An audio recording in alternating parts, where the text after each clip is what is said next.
what is your hatred for John Cena? Yo, when Hulk Hogan takes a rock bottom better than you, there's a problem. There's a problem. My man. All right, so give me the camera. One rock bottom. Yo, no, it's more than that. Show, give me the camera. I got the fucking camera. Kenny, I'm gonna have to do it for you. I'm gonna give you the whole spiel. He came out as a prototype. Whatever. You know, he slaps Kurt Angle. Ruthless aggression. I'm not into that. Whatever. He comes out as a rapper. I'm like, okay, all right, I can dig it. You know, he's from Boston, so that's a strike. You know, that's New Yorkers. We don't fuck with Boston too much, but you know what?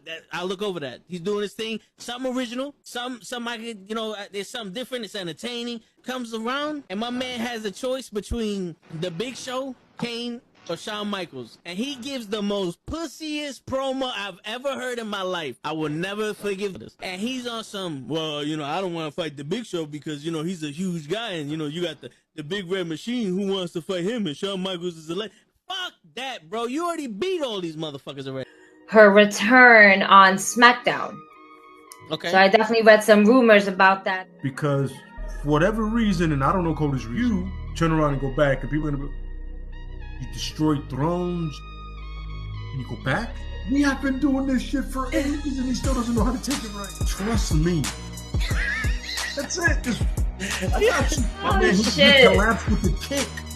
That's what I'm saying. That's the way he didn't collapse during the sun. It was the kick. And he's not even in his fucking chair when he gets in this fucking thing. He's not even in his fucking chair. Yeah, but he there he goes. Oh! There he goes. Both matches without the wrestlers were in the table.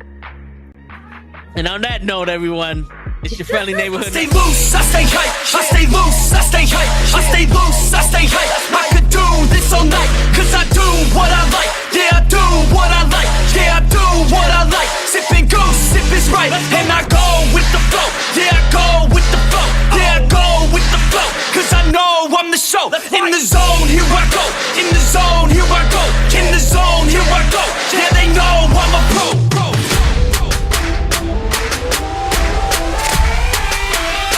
Let's go, let's go!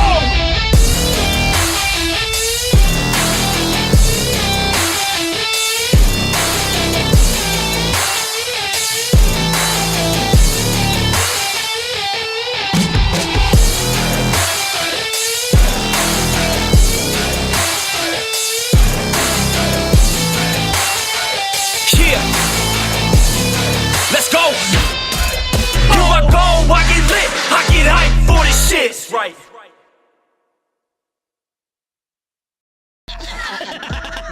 Word. He be like, I got a left elbow and a right elbow. I can break your face with an any elbow. Make sure that you get elbowed in your elbow with an elbow. Got the arm ball, get the phone ball, get around with the bomb with the bomb ball.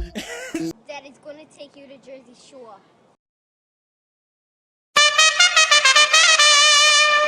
What's going on, motherfuckers? It's Thursday night. You know what that means, man. We out here. We in the fucking building. It's the Knuckleheads wrestling with Knuckleheads, baby. That's what we do. Normal guy, the first like, first comment in the building. Everybody else in the building. What's going on, guys? What's fucking going on? First time in 3 years, we're gonna have an event in the Bronx. What? Welcome to the Bronx. We got the main man, Matt Awesome, coming through. Pete Rosado is coming through. This time he's going to stay a little longer than he did last week, but we got the whole world in our hands, like the White Rabbit would say, but we out here. We are out here. We are live. We are in living color. We looking good, and we killing it today. What's going on, everybody? What is going on?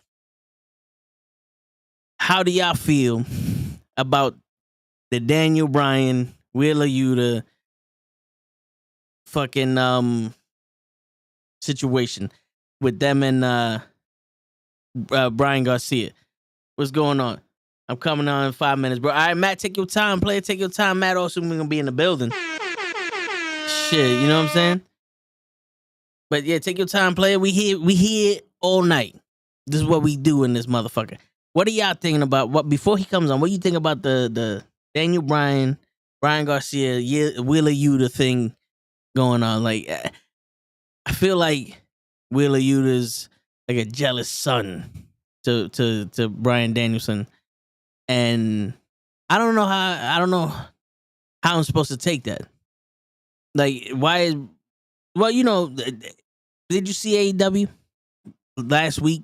Bryan Danielson said that Brian that Garcia was one of the best wrestlers he's ever seen, and Wheeler Yuta's like, what?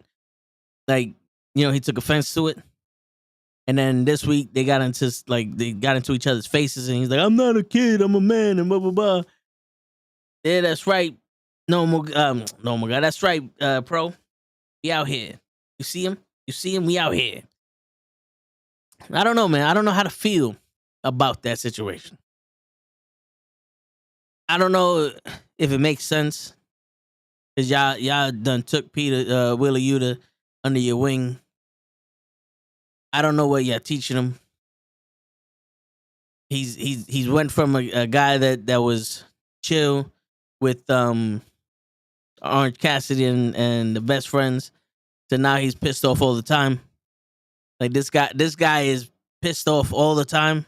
Like he reminds me of me when I was like maybe 12 years old. Pissed off all the time, wants to fight everybody. They turn him into a pit bull, and now my man is talking about Garcia is the best wrestler he's ever seen. And I don't know, man. I don't know. I also think that the MJF storyline is gonna be a big swerve. I smell it. I can smell it in the air. I think MJF is gonna be. He's gonna screw them. He's gonna screw Moxie over with the firm. I feel like it's a setup. It's a setup. This is a farce. You know what I'm saying? And I love how I want him to be 100% for the pay-per-view. And the pay-per-view is like, what, 2-3 weeks away? It's the 19th, right? The 19th is what? 1, 2, 3 weeks away. 5 people beat up fucking Moxie now. He's going to be 100% by the pay-per-view.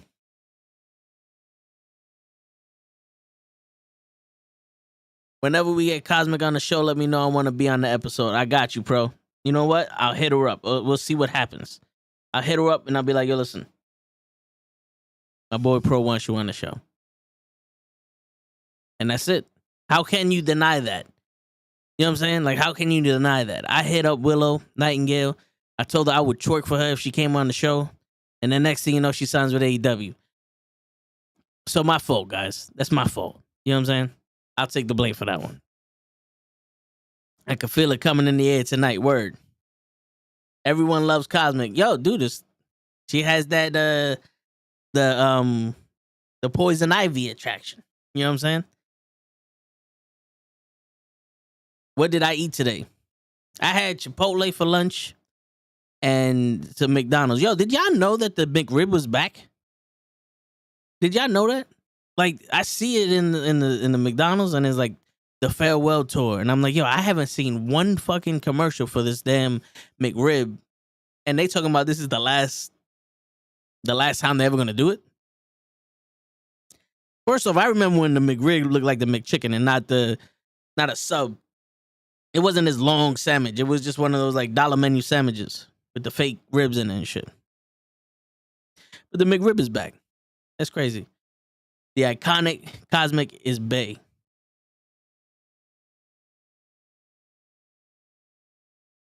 Why is she I was gonna say why is she bae? I mean, you're the only one that can answer that one, bro.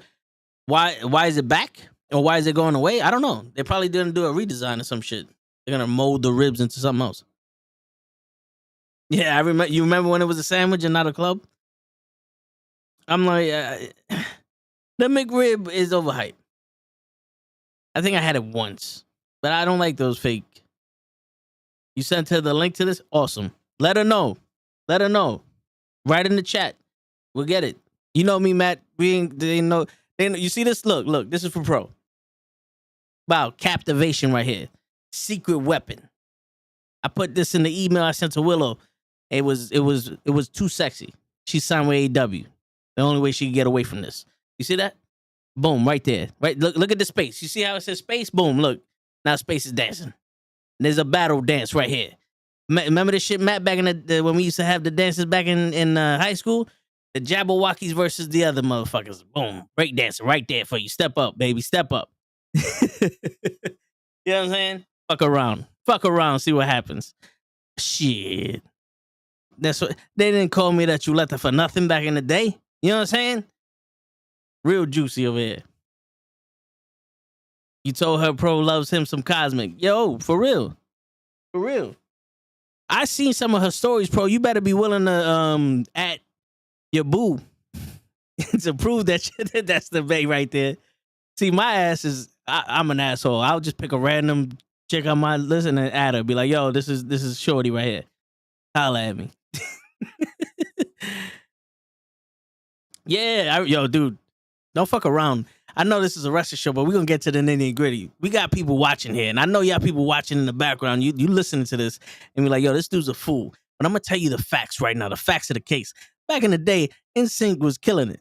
NSYNC and the Backstreet Boys and Boys the Men and all the boy bands, they were killing it. Don't fuck around. Don't fuck around. We want you back. You know what I'm saying?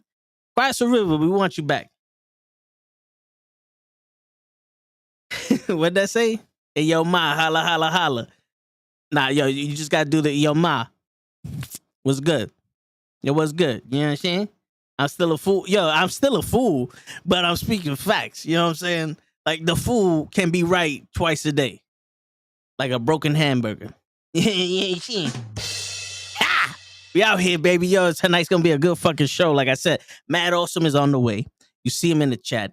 He's riding his bicycle on the top of a train over the street because he's a daredevil. They don't call him Awesome for nothing. He's riding his bicycle on the fucking 6 train, ready to go home. That's not even the right train for him, but he goes wherever the fucking road takes him. You feel me? Wherever the road fucking takes him, and the road's gonna take him to the Bronx. And that's why we're gonna sit here and we're gonna welcome to the Bronx. You feel me? Like, let's fucking get at it. This one is for you, Matt. This for you right here. You feel me?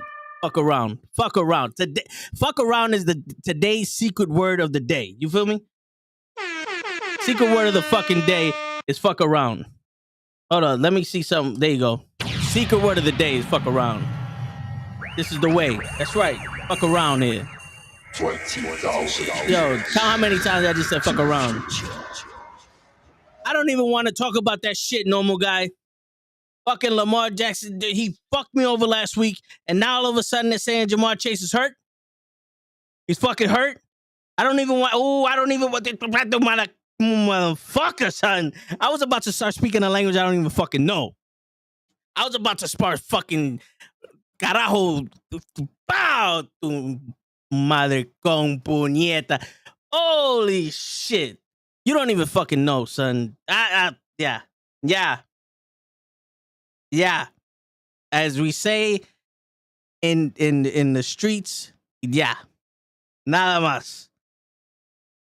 I swear to God, I will learn Spanish in the next 2 seconds and fucking curse all y'all out. I'm tired of this shit. I'm not supposed to be losing with this fucking team I got. I showed somebody my team and they said, how you 1-5? I mean, how you 1-6? So I don't fucking know. I don't know. Where you at, Jerry Judy? Cosmic, if you watching this, Pro loves you, and I want you to find out where the fuck Jerry Judy's at. He ain't performing for me. How Mike Williams get hurt and didn't tell nobody. Holy shit. You know what I'm saying? The chancleta's holding me down. Wait. The chancleta's holding me up, damn it. Yo, for real. You got to do it, man. You got to do it. Pimp, what's going on? Can you say CM Punk is the Kanye West of wrestling? Nah. CM Punk knows what he's doing. CM Punk knows what he's doing. The difference between CM Punk and Kanye West, I feel like Kanye West is just repeating what everyone else is saying. And it just sounds like he's saying it because he's Kanye West. Punk literally is just coming out with shit. Because, you know what I'm saying? He's coming out with shit to say. And, you know, not for nothing, some of it is in reaction to what happened to him. And some of it is just bad timing, but then a lot of it makes sense. You know what I'm saying? An asshole can make sense sometimes. Even if if he's perceived as an asshole, some of the shit, you got to listen to what he says and not just react off a feeling. And that goes with everything. You know what I'm saying? But I wouldn't say he's the Kanye West of wrestling. The Kanye West of wrestling, shit. Right back. Right back to the Kanye West of wrestling. Not because of fame, just because of the stupid shit he says. He burned every bridge he ever fucking got. Cosmic, if you're watching this, can I get that number? I'll tell you what. Cosmic, if you're watching this, don't comment for the next 2 seconds. But what I want you to do, I want you to blink twice. Right? Now tell us if you blink twice. And if you blink twice, Pro's going to put his number in the chat one by one, and then 4 in a row. All right? And then what you're going to do is you're going to text him. And you're going to say, let me get that link for the Knucklehead Network. I'm going to hop on the podcast just for you. You see that? That's mesmerizing right there. I'm looking at the camera and I see it through my peripherals and it's bothering me. It's hypnotizing me. I can't even think straight. You know what I'm saying? I can't even think straight. I've been doing this shit since I was 7 years old. Fuck around. You know what I'm saying? Oh, that's a good one right back. Yeah. Larry the dog out for injury for yo, everybody's getting injured. It takes more than that. How you know, Mike? How you know, Matt? You know what I'm saying? But her Amazon wish list is available for all. Yo, listen, whoever wants to buy his stuff on Amazon, go ahead, do your thing. But my man Pro's about business. You know what I'm saying? This is the real deal, Holyfield. You feel me? Like, yo, you feel right. You fit right in coming from the Bronx or from Brooklyn or wherever part of New York you from, going to Chicago. Shit, people get shot every day, dude. You know what I'm saying? You know what I'm saying? Leon the King, what's going on, player? How you doing, man? How's your Thursday night? Am I the only one that's fucked up, don't know what day it is? In all actuality, I see the rundown that I put up on YouTube to let me know what show's coming on. And I swear to God, I'm like, today ain't Thursday. Today's the show, but today ain't Thursday. For some fucking reason, today ain't Thursday. It don't feel like Thursday. It don't look like Thursday. It don't taste like Thursday. It tastes like a fucking Tuesday night. I don't know. I don't get it. Maybe I'm the only one that's fucking around. I ain't know something like that. I want her real deal. Holyfield, word. Listen, man. You get yourself a deep dish pizza right there. You share that shit. Matter of fact, Pro knows the deal. You don't even go to Chicago and get a deep dish. That's fake shit. That's not Chicago shit. Chicago Pro let you know what's going on. Fuck around. Pro will rock some Timbs for you. You feel me? Now that's some real shit. That's some real shit. Rock some Timbs. Untied. You don't tie Timbs up. That's a rule. You don't lace them up. They gotta be unlaced. You rock them shits unlaced with that little fucking tag on them shits. Boom. Yeah. You can wear whatever the fuck else you want with it. That's the magic of Timbs. They go with everything. I'm good, man. I had to come back after last Thursday. Yo, I hear you, Leon. I'm waiting for Kenny to show up in the chat because I got it right here for you, Kenny. I got it right here for you. You know what I'm saying? I'm fucking pressing the wrong button. I got you right here, Kenny. You feel me? Shit. I like AEW better on Tuesdays. You know something? It felt right on Tuesday. Not gonna lie. Even, you know what's crazy? I watch AEW the day after. I don't watch NXT. So to me, AEW won. I don't even give a shit what happened on NXT. NXT, after the yellow and gold, they lost me. They lost me. I don't like the way it looks. I got some Timbs just ready to be unleashed. Fresh Timbs. You feel me? Fresh Timbs. I know right now Cosmo's watching this and she sees that you got some fresh Timbs on deck waiting. She's like saying to herself, why would you play games with me? You know what I'm saying? Like, boom. Yeah. You done. It's over. We out here.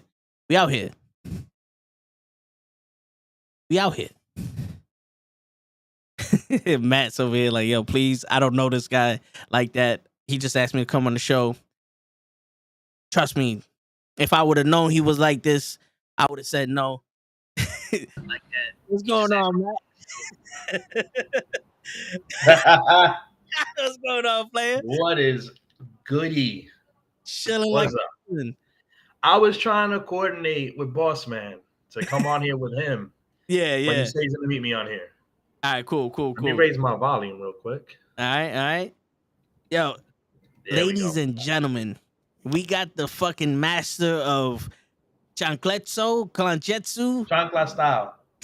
style. He learned the ancient art of the ancestral abuelas, and he's coming to the Bronx. Well, he's already at the Bronx. The event is coming to him. I'm home. You can hear the Bronx. The Bronx is not disrespectful. Yo, quiet down outside. Word. Not disrespectful. Yo, drop that chopped cheese, my dude. Shit. And my friend is with me too. Oh shit. The ancient chancleta right there. What's good, bro? What's good, man? Yo, if y'all seen Black Adam, that chancleta right there was blessed from the 7 wizards of Puerto Rico to get the ancient gods, the abuelas, to bless that shit. Here. That's right. He's the real champ. That's right. If that he's made with a mix of kryptonite and the other weakness of Black Adam. He's mixed with both. Word. He's every Latino's worst nightmare. Yep. And if you're wondering why the walls are so straight behind Matt, it's because he had to reinforce some shit. Because every time he drops it, an earthquake hits and it tears down the building he was in the first time. Freshly made, freshly done. That's right. Freshly do that recently, man. Yep. No, it's crazy up in here. That's vibranium walls. You thought that shit was fake. I went straight to straight out of Wakanda, baby. Yep. As you see, I'm supporting, but she late. I go with it. Yeah. She always. I get it. Yeah. I get it, man. I get it. She might be on earlier than expected, but she's doing her thing. I know. I'm waiting for her to curse me out, so it's cool. Oh man, she's gonna curse both of us out. I give her so much shit before the show. That way, when she comes on the show, she's ready to give us shit. I'm gonna run. Keep this on. I forgot to grab something, but keep this on. I'll be right back. All right, there you go. Shit, we out here. We got mad awesome, man. Yo, I went to school with this dude right here. Like I said, he's probably gonna tell Cosmic and this people. Hold up. Show that to the camera. That flyer, baby. See this? All y'all better be here. Yep. This is the real deal show. Real deal show. Ain't nothing else going crazy that weekend but this show right here and IFC. That's it. There you go. That's it. And you're gonna be in a Battle Royal, right? Or the Royal Rumble, baby. A Rumble. Rumble in the Bronx. That's the name of the match, right? Now, do you draw what number you come out, or you guys come out at the same time? What's the situation there? It's by numbers. Okay. I won't know until day of. All right. And trust me, when y'all hear my music, you know it's gonna be game time. And yo, what music you repping? You got your own custom music, or you gonna throw some big pun on there? Listen, you already know it's big pun. Okay. I gotta represent for the Bronx. You know it. I hear you. You know it, man. You know it. Nah, but for sure, this show is gonna be one of the most lit shows to start off the month of November. Like literally, November 4th is this. And then the following week is Invictus in the Bronx too. Okay. I'm a part of Invictus. I'm gonna be in the 6-pack, the 6-way scramble match. Okay. So y'all gonna see me 2 weekends straight. I'm blessing the Bronx. I guess it's the month of Chancla style. What can I say? That's it. But the Friday night, it's we are wrestling November 4th. The next day, if you are willing to go to New Jersey, if you are willing to get out that far, my boy Chris Barton is having his second show. Chris Barton will be a part of We Are Wrestling the night before. He's facing Yaya in a Bronx street fight. Okay. But his show is going to be in Jersey the next day. IFC. I'm going to look for the actual flyer on my phone. But it's going to be a dope ass show.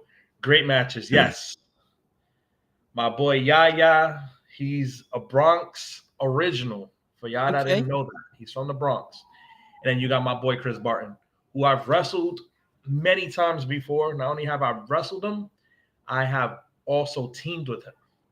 This dude is a problem. If you haven't seen Chris Barton, you better look him up.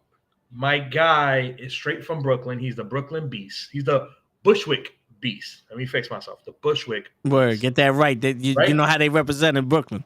Listen, that dude right there, legit. He turned into Gabagool, okay? Hey, yo, listen. Nah, he's a beast, bro. He's definitely he is what he reps. He is a beast. And what like distinguishes him from the rest of the other beasts, my guy likes Judy Torres. Oh, Plain shit. simple. Okay. Freestyle lover, baby. Okay. And this is a Bronx street fight. This is a Bronx street. Now, a Bronx street fight is different from any other street fight. Listen, if you see a Tim flying your way, just duck. Word. Yeah, now, if you from the Bronx, you should be able to catch it with your eyes closed. But if you not, duck. Yeah, because that shit's deadly. The only thing deadlier than a Tim, word. The only thing deadlier than a Tim is a chancleta. You feel me? You know what I'm saying? So, and there's only one master here. You know, like if you follow the Star Wars lore, you know there can only be two Siths at a time, a master and an apprentice. You the master of the chancleta, they ain't no apprentice yet. You know what I'm saying? 100%. We know this. You know what I'm saying? No, but definitely, it's a very, very special weekend for me. On November 4th, 2017, I made my wrestling debut. Nice. And November 4th, 2022, your boy is wrestling. It just so happens that the weekend usually of my anniversary, I am victorious. So let's see if history keeps repeating itself. There was only one show I would say that I was not victorious, and that was the last BWF anniversary show that we had in the Bronx. It was funny thing. It was a battle royal, and I basically was a part of the final three, and I got eliminated. So hopefully that history doesn't repeat itself, and the other ones do.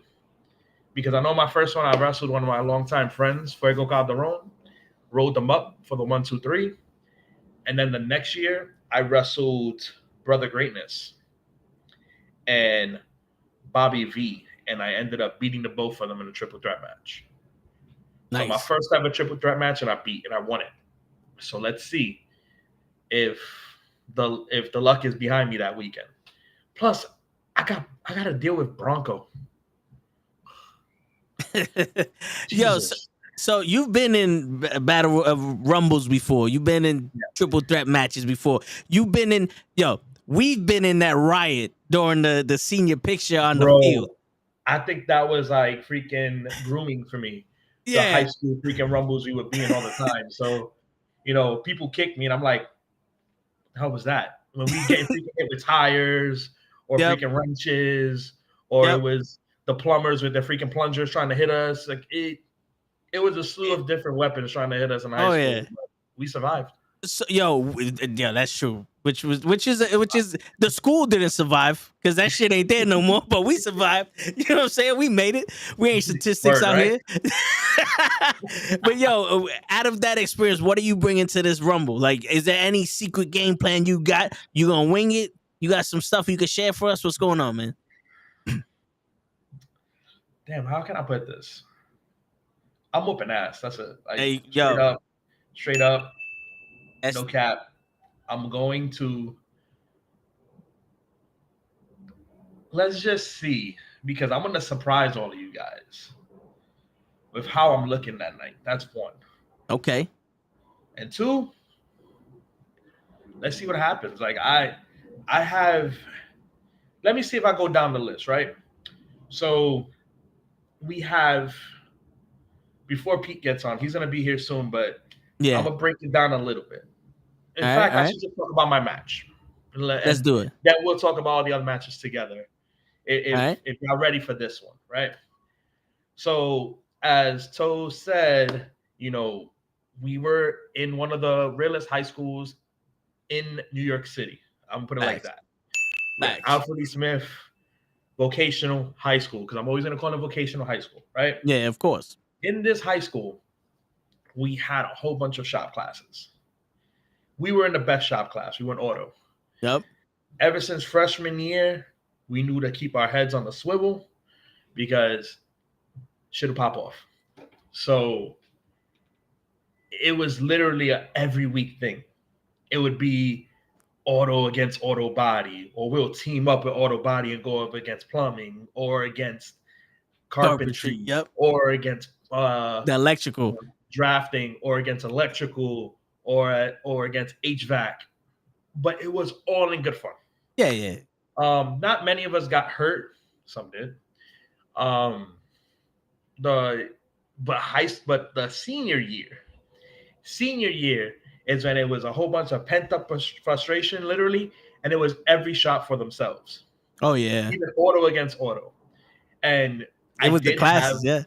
I did have a beef with someone in particular who was friends with Toe, friends with you, and the moment Toe sees me lock eyes with this dude, and he looks at him and sees that he looks with his eyes worried, Toe looked away. Because you knew I'm running for him. That was the moment I go running from him, somebody else cuts me off, and then we're all jumping one dude while he got away, and I'm like, I'm gonna get you, David. Watch, I'm gonna get you. Never got him. Not even until senior year. I didn't even get him to the ending last day of senior year. He was a slippery dude. Yeah, he was. And then I found out what he did later on in life. I'm like, man, okay. But still, it's funny. I bumped into him years after high school, at the gym, and I recognized him. He recognized me. He played dumb. Yeah. I'm like, hey, what's up, Ruiz? How you doing? He's like, oh, I'm good. How you been? I'm like, I've been good working, bro. Just doing my thing. He was like, cool. I'm like, yeah, I started wrestling. He was like, oh, that's cool. I'm like, yo, the beef from the past squashed. He was like, oh yeah, it's squash. I'm like, all right, cool. He was good. And then like 3 days later, customer at my shoot job is talking about a dude that, did something at a party for her. And she shows me a picture. I'm like, I know that dude. She's like, what's his name? So I said his name, and she's like, yep, that's him. I'm like, he does that? Good one. That's funny. I'm not going to disclose it here because it's too public, but I'll disclose it to you later so you can laugh. All right, cool. Like, yeah, really? But like high school, all we would do is literally catch each other with fucking stunners, RKOs, and we had each other's backs. So when we could see them sneaking up, I'll be like, yo, Vinny, turn around, catch him with a stunner real quick, and run off. And that was the trick. That's how we did it. We'll intrude on the shop class areas. And when we catch somebody outside of the classroom, we catch them and then we run back to our classroom real quick so we won't get in trouble. Yep. Even though we did get caught a few times. But bro, I did detention for 3 days because somebody ran past me. Someone ran past me and the guard was too fat. He said, you, come on. I'm like, what the fuck I do? He's like, fat security guard. Yeah, like that motherfucker. Shit, I forgot all these. I remember him. Nah, but I remember that one time you weren't in class that day. There was a lot of days I wasn't in class. We had a substitute because our English teacher was out. Shaq was in the class that day. Ishak was there. Yes, yeah. Who else was there? Ishak, and somebody else was there that we used to hang out with. Carlos was there. Okay. And I don't know if you remember him, Matthew Munchez. It was Munchez, the other Matthew. Bad kid. Like, he was bad. Yeah. And he rolled with a few other guys that were just like him. And they were always cut on Wednesdays. And just so happens this happened on a Wednesday. And he's pissed off because he wanted to cut class. You were in class the day before with Ross and Tina with me. And we were talking about weird weddings. And I mentioned the SmackDown wedding. One of the SmackDown weddings, because wrestling weddings are always weird. Yeah. And he made a joke, and as I've always been, I've been quick with it. I answered back. He got pissed off and was like, I'm jumping you. I said, I'm gonna bust your ass. I'm gonna jump you with my whole crew. Throughout the whole day, he was harassing me on Tuesday. I left school early because I was trying to avoid getting jumped. I told my mom what was going on.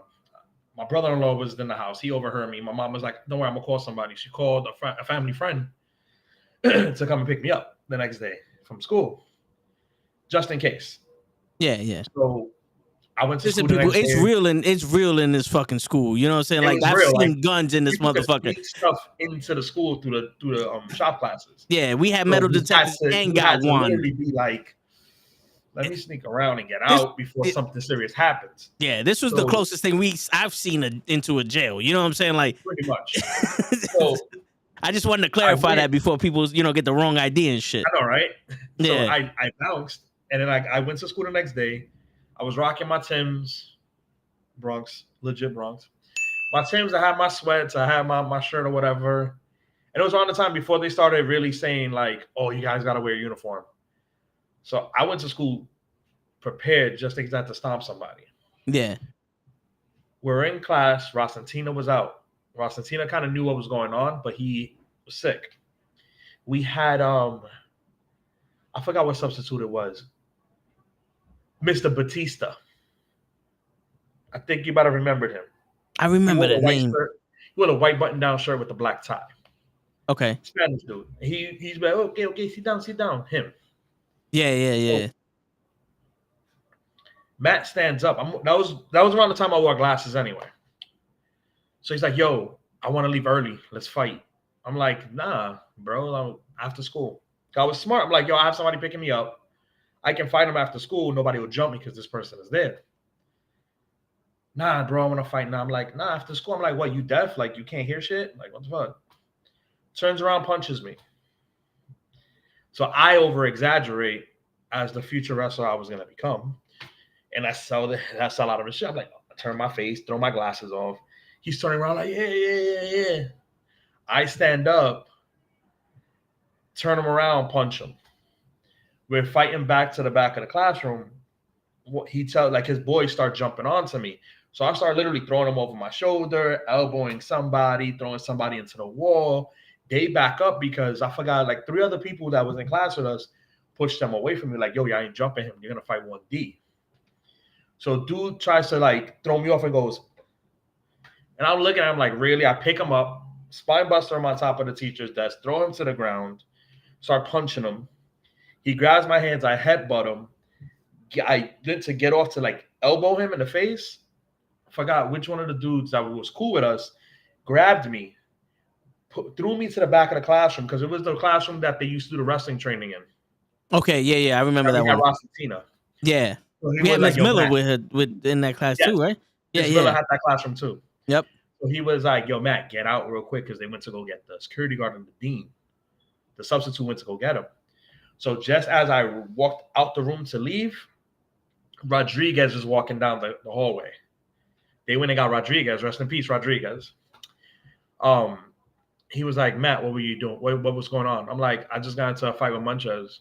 He was like, You only look, you have like a little mark on your eye. I'm like, "I'm fine." He's not. He looked at me, he goes, go to my desk. Sit at my desk in the dean's room. So I went, sat at his desk. He brought Matt down, threw him inside of the dean's the detention hall. And I was sitting at his desk and he's laughing, walking into the room with 3 other students. Those 3 were the ones that were helping me out. And he's laughing because they're telling him what I did. And he goes, "I'm gonna call your mom. Did you really spine buster the dude?" I'm like, "Yeah." He was like, "You lifted him and spine busted him." I'm like, on top of the desk. He was like, "Rosantina's gonna be mad at you because that was his desk. And it has a crack in it now." I'm like, and he's like, "But good job. I don't like that kid. So good job." And Rodriguez always kept it real with us. He was "Yo, don't hang out with that dickhead or don't hang out with that asshole." He was always legit with us. Like this man never had any type of animosity towards a student. But when it came down to some of his favorite students and they messed with them, he really didn't like them. And a few of us were in that squad of, Rodriguez liked us. Plus Rodriguez was a big wrestling fan. Yeah. So he I unfortunately wasn't in that crew because I wasn't in school long enough, enough times, for people to actually get to know me. Oh, of course. But he would look out for those. No, yeah. I've spoken to him. He was a cool dude, but yeah. He was always cool. That's why I miss him so much. Like I wish that man was still around. Oh, Demont, that's my bro, and he's actually my manager at work. So nice. He'll be at the show. He will be at the show next week. Nice. Rocking his Mad Awesome t-shirt. Genie's in the building. What's going on? Shit about you. You got here. Perfect. Word. I am no longer dying. Well, you better? Kind of. I'm better. I'm okay. I ate. That's always good. Yeah, Terramana knocks everything out. Word. Shout out to the Terramana boys. I gotta say that one time. Terramana boys. Hell yeah. Fuck yeah. That's my boys. I love that fucking Terramana. Rev Ron, Sloan Kettering, and Marty. Those are my boys. That's the Terramana boys right there. That's every morning, 7:30, Tuesdays, Thursdays, on your Twitter Spaces. Coffee with Rev. Gotta listen in. I'm there every Tuesday, Thursday. We talk about wrestling, real life shit, everything. Like it goes on from 7:30 in the morning sometimes to 1 in the afternoon. Shit. So think about it. I'll be at work with my headphones. I'm like, oh, we're gonna be talking about this. Give me 1 second. I walk to the back. I'm like, yo, are you serious right now? I go right back to the like, okay. It's fun. Nah, like I gotta. There's no real reason to be actually working. You're right about that. Nah, but yeah, you almost missed the whole thing. I was talking the story about me and Toes years in high school. Yeah, high school. Before I got into the Rumble, because he's like, what am I bringing to the Rumble next week? And I'm bringing What's the strategy? A whole lot of ass whooping. Word. And we were groomed for battle royals back in high school. Yep. Yo, the shop class.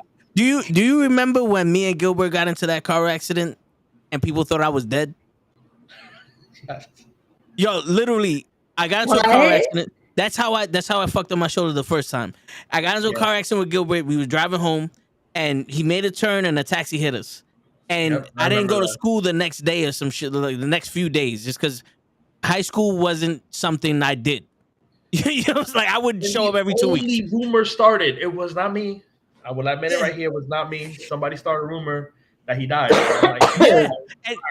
And the thing was, that rumor was so big that when I showed up to school, the teacher stopped me and was like, yo, bro, I thought you died. And I'm like, how the fuck did I die? He's like, yo, I heard you died. I said, ain't no pussy ass. At 3:00 for him. Yeah, all 7 people. They were about to hold a whole fucking tribute to you. You're about to walk into your own fucking ceremony. They go wing after the guy. Yeah, I was about to walk in and be like, yo, who died? You did. When? When the fuck I died? It's a ghost now. Yeah, I'm like, boo, I got you. But I was like, ain't no pussy ass taxi gonna fuck me up. Shit, you bugging? Shit, it's real out here. Yo, that's funny. Word. It's true. Yeah. I was just wondering who started that rumor because it was not me. 100% Yo, dude, I don't know who started the rumor, but I know Gilbert told me that he thought I died because the car hit me on my side. We got T-boned. When it hit me, I literally in my head was like, this motherfucker did not just hit us. Like, yo, I was zoned out for a second. Like, I'm gonna kill this nigga right now. And the cops came and was like, yo, this isn't our call, but I'm gonna stay here just in case you want to do something. And I'm like, bro, he would have been dead already if I wanted to do something. I'm just tight that this nigga hit us. If the car hit it on Toe's side, the whole passenger side the was axle, okay, but the front of the other car was like shaped as Toe's side of his body. Yeah. Because he is like Ben Grimm at the end of the day. Pretty much, yeah. He is like the Thing. Yes. He is built like the Thing. I got the blue eyes and everything. You are built like the Thing. You're built like you are part of Fantastic Four. There you go. Yeah. There we go. You got the Invisible Woman Gigi because she's always late. Well, the Invisible Woman's really show. Because he's here in spirit, but he's not really. You know what I'm saying? He's Sue Storm. Yeah, he's Sue Storm. That's where we get the black. I'm the Human Torch. I would be. I'm always thinking about it. I'm always smoking. I need that fire to light up them trees. There you go. I am I'm wearing red right now, so I might as well be. Flame on. And Lay is Mr. Fantastic. There you go. There you go. That's it. I'm just an honorary oos. There you go. There you go. That's it. Sometimes Spider-Man comes in and joins the Fantastic Four. There you go. I'm like the Thor of this, because look, I got my own man here. So here we go. That's right. Shit. That's right. Yo, Gigi, Pro is trying to get Cosmic to come on the show. He wants me to try to get Cosmic to come on the show because that's beta him. And I'm like, yo, just get her the show. I'll do this, and we got this. Now, you know, it's like, look, you see Gigi's eyes just lit up. She was like, yo, that's facts. In her head, she's like, yo, I'm pretty sure that they will all come running. And she can't, No, you know, it's going to be flooded. It's going to be flooded. Wrong. It's going to be empty. Let's not do that. Let's not do that. Let's not embarrass ourselves. We spoke about this, man. Me, you, and Kenny all had this conversation, and we continuously have this conversation with you prior to going to end of the show. Yeah, yo, you know how a parent gives the talk to the child. You ain't gonna do this. You ain't gonna do that. They had to talk with me when I went to my first every event. They have to talk with me. They need to. Thank you. Bro, Marvin right there. That's my G right there. Marvin in the building. Best man for his wedding this past April. Oh shit! Congratulations! He's my former co-worker, but still my tag team partner. At work, they called us the Dudley Boys. Nice. I'm the Bubba to his Devon. and then with Demont, we were literally the Hurt Business. Okay. So, well, 3 are. Let me see if I find this poster of the show I was talking about. All right. Because like I said, November 4th, y'all gonna see a lot of ass whipping. But if y'all want to go down to New Jersey for the other show I was telling y'all about, y'all gonna want to see that show. That's the one that Chris Barton's doing, right? IFC Pro Wrestling, Inferno Fight Club.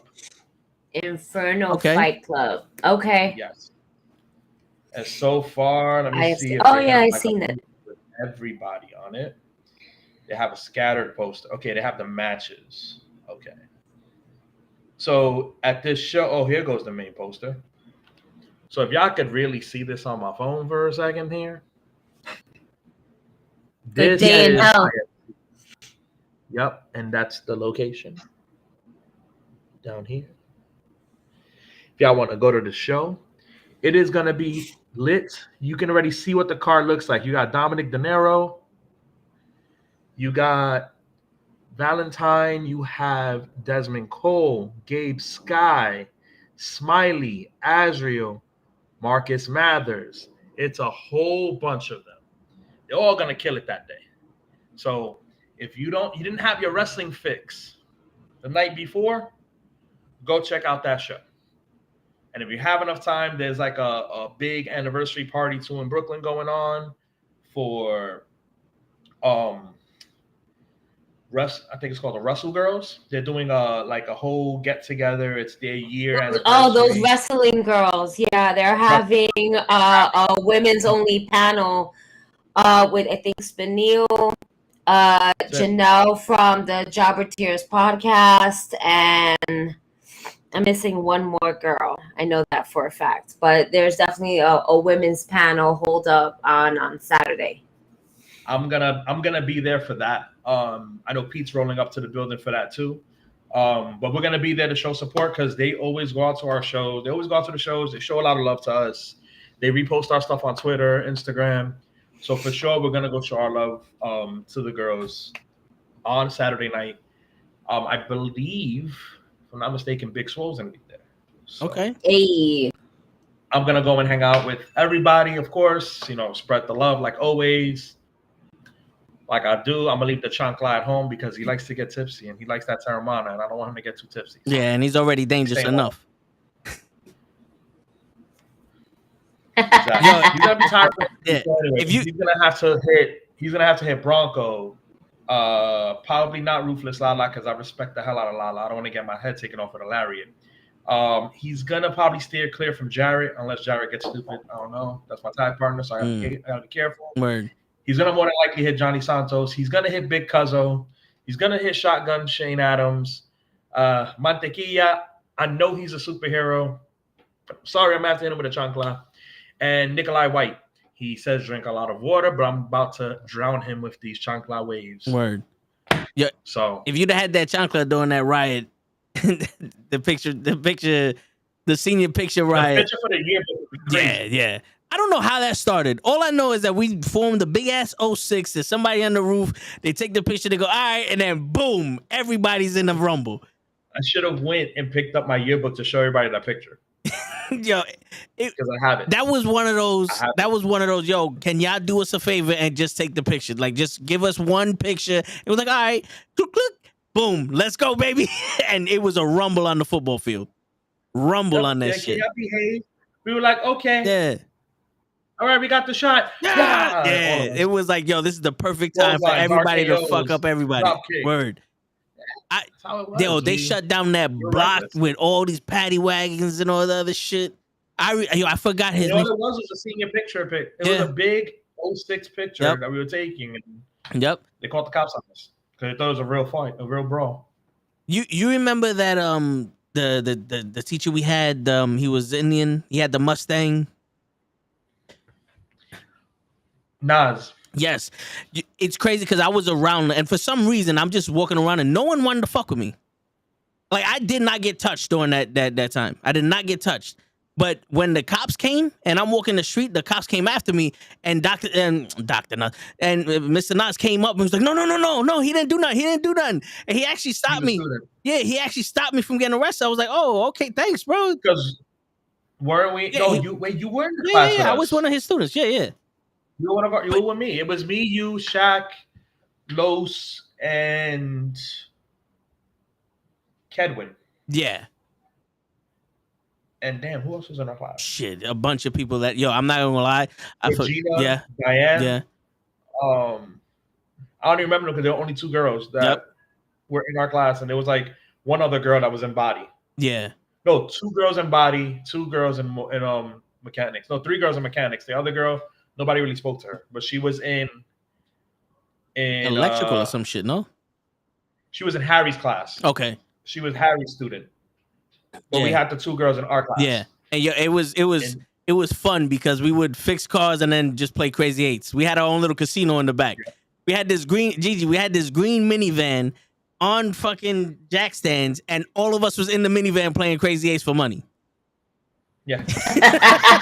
That's why lunchtime we can go and get cookies. Yep. We're wasting our cookies and actual cans of Snapple. And I always had like because we had lunch tickets. I had like 3 books of them shits, and I was selling lunch tickets to people. You were definitely one of them niggas that was selling lunch tickets. Wow. Yeah. And you know what the crazy? And I was the one selling candy for I can get a new. It was either for my gymnastics on warm up suit. Yep. Or my volleyball jersey. Yo. So I'm the one selling the M&Ms and the freaking Skittles. I'm like, yo, buy him $1. Like, I'll give you for $1. I don't know if you still. Nah, give me an extra $1. I need it. I don't know if you still know these girls. And if you do, I apologize. But I'm just saying, you remember them stuck up bitches that were hot and I was trying to get candy for you from them? It was either your box or the Chanel's box. They were hot. I did have in my box. Bitches. Yeah, and I was like, and it was one of those like, bitches love chocolate. Yo, what's good? Yeah, you want to get some chocolate? And one girl was like, no. I said, you speak for everybody? Yo, it was a thing. They were hot. Yeah. They were stuck up though. Like I understand there was only 6 girls in the entire school, but so maybe they weren't that hot. Maybe graduated on time in our school. You mean? Yes. Well, all the other ones were freshmen. You know what I'm saying? Don't forget, it was always every year after we got another set of like 12 more girls. It was it's our year. But I know good looking girls. Yeah, because the other ones it was like 12. Yeah, those were maybes. And then they were anonymous. Yeah. Then you had the following year, we had 25 good looking girls, and then Man said, "What's the statute of limitation on these stories?" Yo, dude, you know how long it's been since we've been in high school? I'm just here. What class of those six? No, the high school don't exist no Trying to more, build bro. the IG story. Yeah, dude. I know one of their names When we graduated, there was a total of about, I want to say, 85 females in the school. Probably. Because I know when we started, they were pretty. We knew there was 85 of them. Yeah, because I know when we started, there was only 16. There was 16, yeah. And dude, the reason why I didn't go to school. Oh, remember? Remember Marlene? Yes. She got knocked up. I didn't want to. Knocked up going into sophomore year, missed a whole year, came back, had the kid already. Her kid just graduated from high school this year. Shit, that's crazy. And is in college. It's the first year of college. Yeah. Damn, son. Yo, I don't want to name no names. Kid after kid. Yo, dude, you remember one of the girls looked like she had a fake body? Yes. Her and her crew is the one I'm talking about with the candy. Oh, I don't want to say no names. But yeah. just put in the DMs. Put in the DMs. Yeah. So it's like, it's crazy because it was one of those things like they was hot to us because we didn't have nothing. I'm going to sleep. Gigi, you need this? Just chill. She just like, I don't know what to do. I just want to chill with you. Right? Where's your chancla? She can't hear you. Where's your chancla? Where's your chancleta? What you mean? I don't know. She's like, leave me alone. She's like, leave me alone. It's under her pillow for just in case anybody try to come in. Word. Like I didn't home alone the house, so I gotta use the chancla. So it's like you're in the leave me alone mode. You tired? What's up? You just want to hang on, mommy?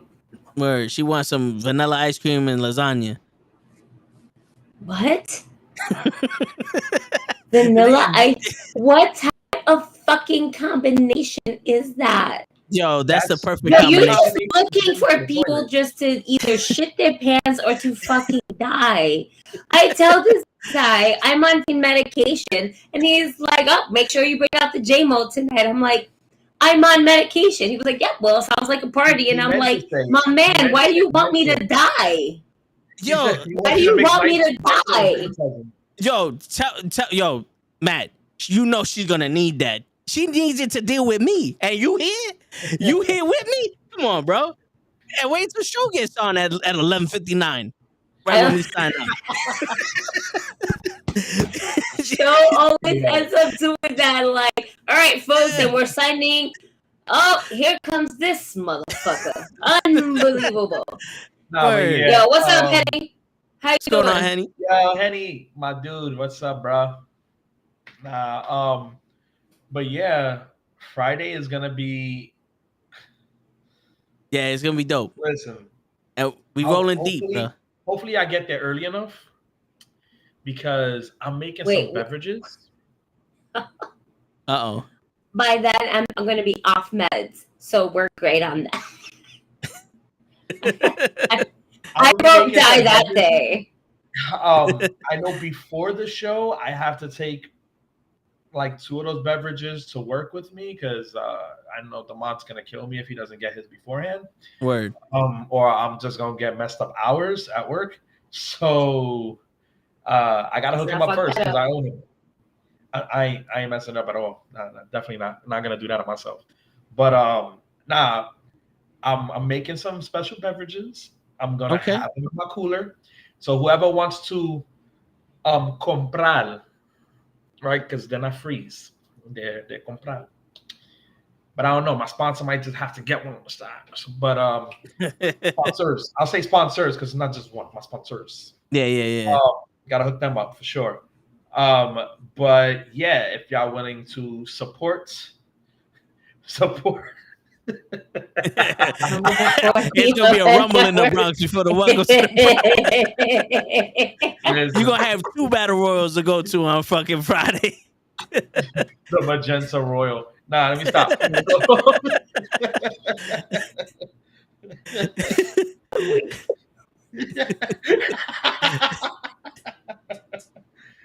Oh man, that's one person I wouldn't want in that room. We're gonna be grabbing ass. But anyways, Oh man, the man knows what I'm talking about. Anyways, Gigi knows too. But anyways, so don't be crying, Gigi. yeah. Oh man. You're coming with a chair at that moment, but not but basically I'm gonna have the beverages on there. It's gonna be 3 different flavors. So Okay. Debating on the price. Might give a special price for the special event, being that it's my anniversary. So might just give the little special price that night. But I know I have to make extra because I know Darius Carter is going to be in the building and he's going up against Rob Killjoy that night. So that match right there is going to be a really good match because if you haven't seen Rob Killjoy work, that dude could freaking work. And if you want to brush up on your We Are Wrestling, or everything that promotion has put out so far, you can catch it on Title Match Network. Okay. From the first show to the last show, Rob Killjoy and Jay Lethal had what I have to say is a banger. Yes, acknowledge the All-Father. Darius, the man is a born heel. Like, I mean, he came out of the womb cutting a promo on that doctor after that doctor smacked him in the ass. He bitch slapped that doctor right after that and called him a piece of crap and everything.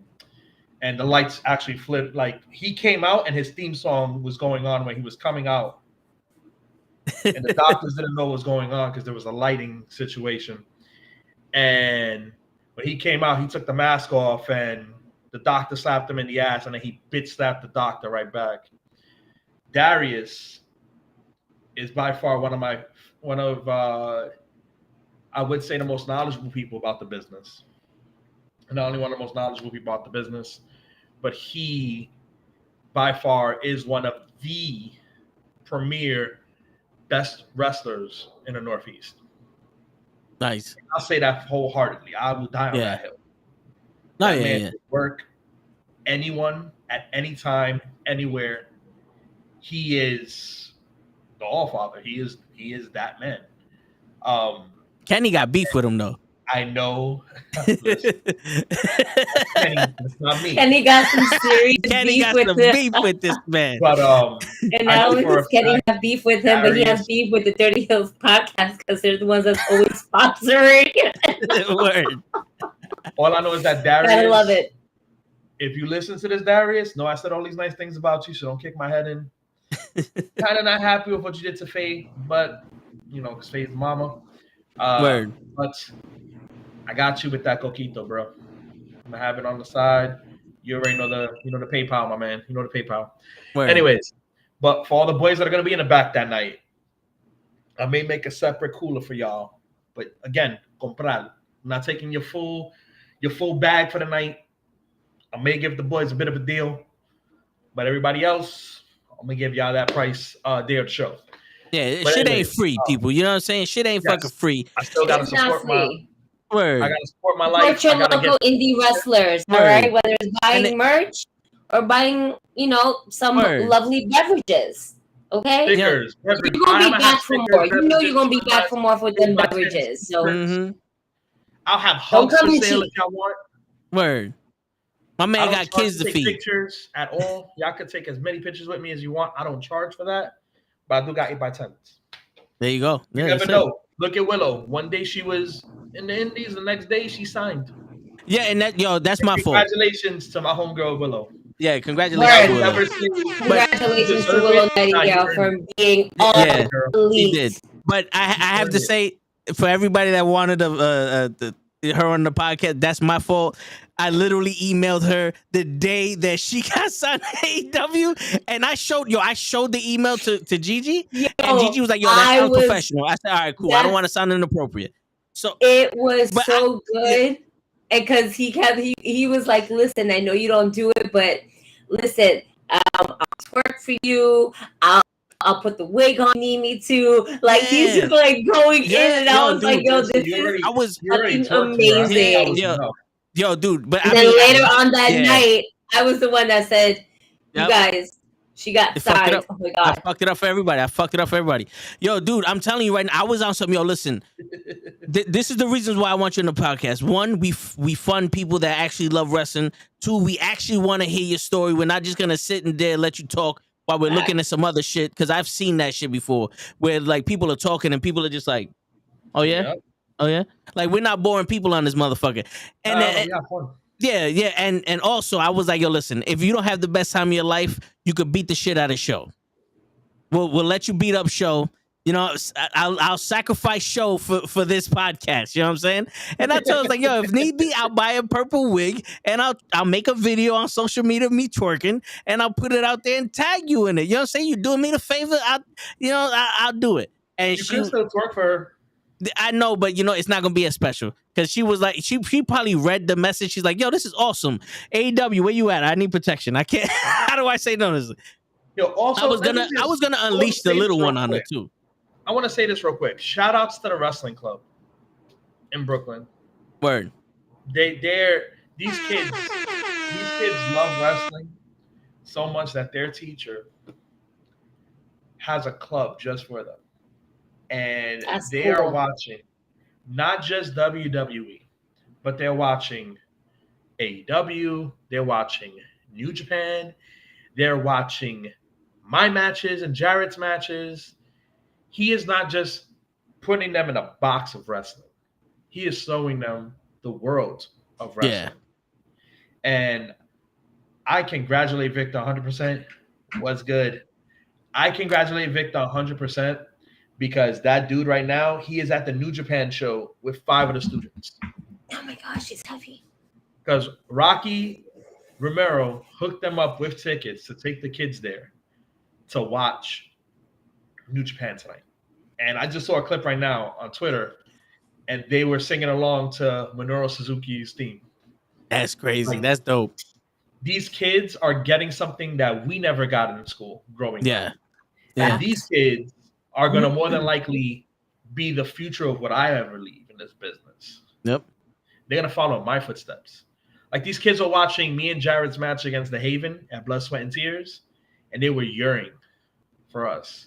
Yeah. They were chanting my name while watching the match in the classroom.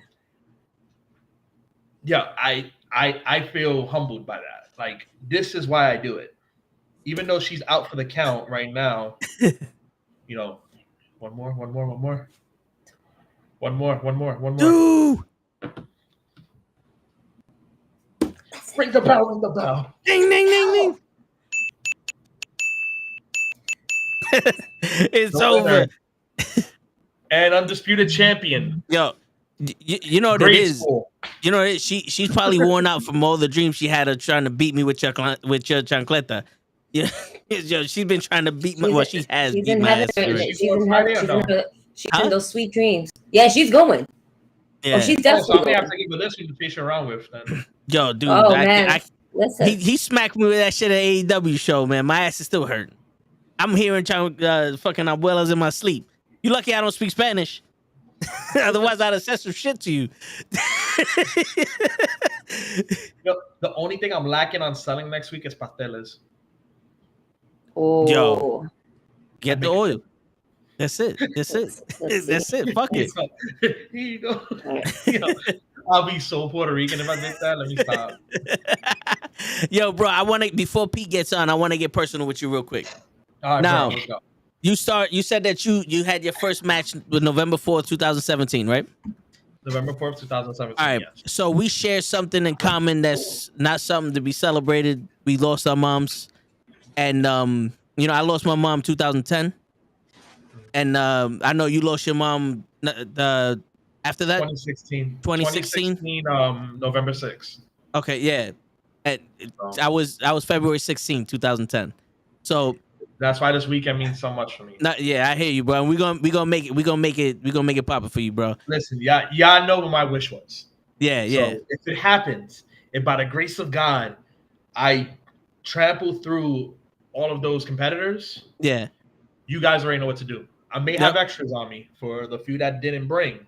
Yeah. But you already know that's again, that weekend in November is so special to me. It's like it hurts, but at the same time, what keeps me going is the wrestling. Yeah. No, I hear you. I wanted to quit when everything happened. Yeah. Because that was the year I started training. When she got sick, I was supposed to be at a seminar for Cody Rhodes, and I didn't make it because I was at the hospital with her while she was getting chemo. So a week later, she passed on me, November 6th. Yeah. So this weekend is literally like that weekend. That weekend is coming up because that weekend, Halloween fell on a Monday. Yep. The BWF anniversary show was the 5th of November of 2016. And I was there because I was a student. I was helping out. And then the next day, I spent about an hour and a half with my mother in the morning before she passed away on November 6th. So this next week, Friday is the 4th. Sunday is the 6th. So I'm trying to do as much as possible for that weekend. So one, direct my attention. Yeah. I don't have to fester on it. And at the same time, celebrate her and honor her. Yeah. So the 4th, yes, it's my anniversary. Yes, it's a big deal. It's one of the biggest matches of my career right about now to me because of what the weekend is gonna unfold for me. And at the same time, in that match, I'm honoring her. There's a reason why I use the chancla. There's something I'm going to have during the match that's going to be for her. Not only that, but we also lost November 9th, 2019. We lost Matt Travis. He was going to be the biggest name coming out of the Bronx, coming out of House of Glory Wrestling, to be in the mainstream wrestling. Matty wanted to go to New Japan. He would have been wrestling tonight. I guarantee he would have been wrestling tonight and tomorrow night for New Japan. Because he was that tragic. Wondering how he passed away and everything like that. Passed away going home from after on a bike. On a bike. Yep. He got hit right on 125th, about to catch the bridge to come into the Bronx. Damn. He passed away. Mm-hmm. I remember that. He was a great friend to all of us in the business. Like, he would hit me up in the DMs after my matches. Yo, bro, I was back. I was watching. Yo, good shit. You're getting good, bro. Keep up the hard work. He was always motivating us. But yet, his character wasn't too far from the real guy. Like, we grew up not too far from each other, me and him. So we knew each other by walking by each other. We knew each other from the hood. Yeah. But then to see we were both doing what we loved, that was where we meshed a lot. And he would go to BWF sometimes to get stuff from Bronco, gear made. And he'll come and like wrestle around with us too, once in a blue. But we will always have these long talks about New Japan. Always have these talks. And he was something that was going to change the game 100%. So in that ring, I will have something that will basically, like I always do. Every single time I tape up my wrist to a certain point on this hand because, of course, I have my mom's tattoo over here, right? Yeah. So I always tape up to right underneath the writing. This one I tape up a little bit more, but I write on my tape. And on my tape, I always write RIP MBK. And on the other side, I put Kobe's numbers. Because Mamba mentality is basically how I'm kind of zoning myself to be. Yeah, yeah. And I always put my mom's initials. And I put her initials underneath the first set of tape. Because I always take off one side of tape and I throw it. The other one, I'll put little things here and there on it. But for that night, of course, he's going to be written on my tape somewhere. Yeah. I always carry him with me. And it's funny because in 2018, there was a show for Violence and Suffering. It was one of the first shows. And he left his sneakers at home, his wrestling sneakers. So he's like, yo, man, I left my sneakers and my knee pads at home. You have anything on you? And of course, as a wrestler, you're supposed to carry your gear with you everywhere you go. So I would usually throw my gear in my book bag just in case they need an extra body. Hey, I got my gear on me. Let's go. I'm like, yeah, bro, I got tape, knee pads, sneakers. What's up? He was like, yo, can I borrow them? I'm like, sure. What size are you? He was like, 9.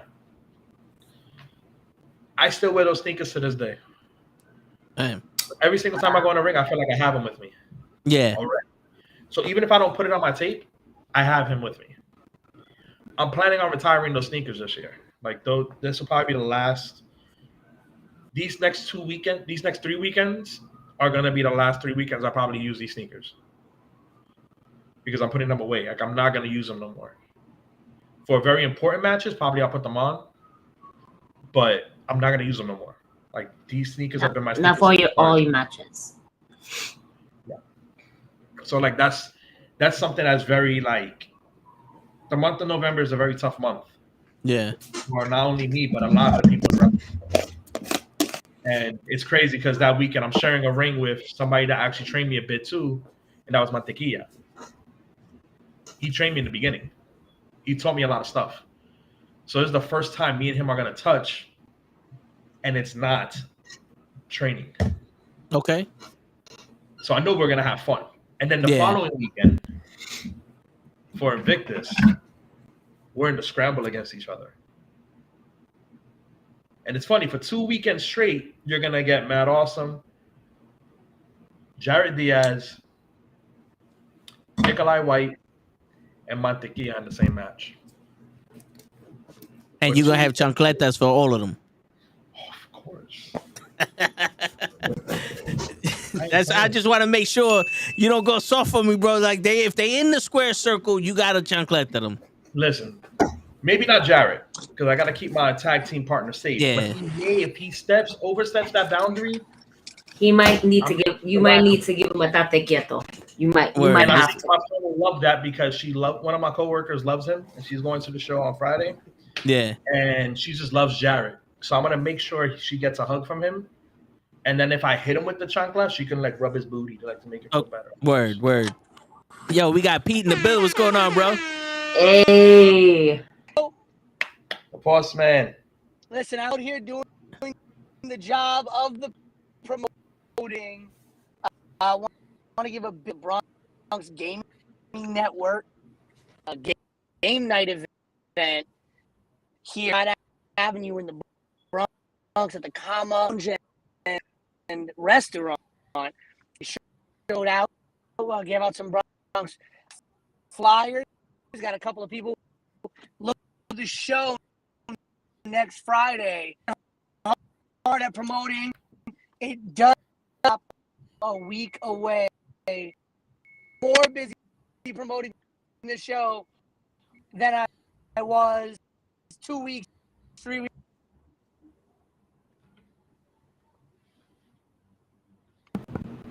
Okay. There we go. Yeah. You're breaking in and out, so if you hear silence. Okay. But my coffee rep people, your service is nervous, my man. Your service is nervous. I got that team. Yo, I don't know. You got that team, maybe? I don't know if it's the AirPods. I don't know if it's the AirPods or if it's the Safari that has a problem with Restream or something. AirPods ain't messing me up, so I don't know what it is, but yo, we got the gist of it. But if we was silent and you was waiting for us to talk, it was like you was going in and out, so I didn't know whether you was done speaking or not. So that's why I was waiting on y'all. I was like, yo, not. Yeah, we heard everything. It was just coming in waves, so we was just making sure that the wave passed before we started talking. So it's like watching an old. It's like watching an old Japanese fucking movie where the lips were moving, but then the words came out right after. You almost had me do the Hogan for a second. Like, what you said? I have a problem with you. He'll come back. And apparently he had a problem as well. Yeah, right? People definitely get back to us. Word. But definitely shout out to the promoter, Peter Rosado. Yes. Right, November 4th. Yep. That man's been around since the very beginning that I started. Like I met him maybe about 6 months into me training. About 6 months into me training, I met Pete. Okay. And BCW, of course. And he's been very supportive of like the moves I make in wrestling. He booked me for my first match at BCW. It was a pre-show match, and I wrestled a few dudes from North Carolina for the first time, and it was my first ever match at BCW. Haven't come back yet, but it's in the future, I guess, for me with them. Possibly. Yeah. But I wrestled Zuka King, and who was it? The other gentleman's name is Maxwell, and Caden. Yeah, Caden. Those are the three other guys in the match with me. Now, one of them was trained by Cedric Alexander. Okay. And I didn't know that till later round because he trained with Yaya, and Yaya was also trained by Cedric too. So I found out about them being trained by him by Cedric at Wale Mania because we were talking, and he told me, he was like, yeah, you wrestled one of my students. I'm like, I did? He was like, yeah, you did pre-show for some promotion up here, and yeah, you didn't win, but yeah, I trained that dude. I'm like, oh, that's cool. And then lo and behold, I find out that Yaya trained under him too. That's dope. Yeah, that's crazy. And Yaya was he's a big dude, and he cleared the top rope when we went to that event. Something I can't do, but yeah. Yo. Now we can't hear Pete. Yeah, we can't hear you, Pete. Maybe I think the mic option is wrong on the restream. Maybe you gotta be careful when you drive. He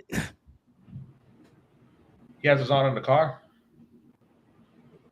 Okay. I feel like we're playing charades here. Yeah, right. Hot 97 Puerto Rico. One word.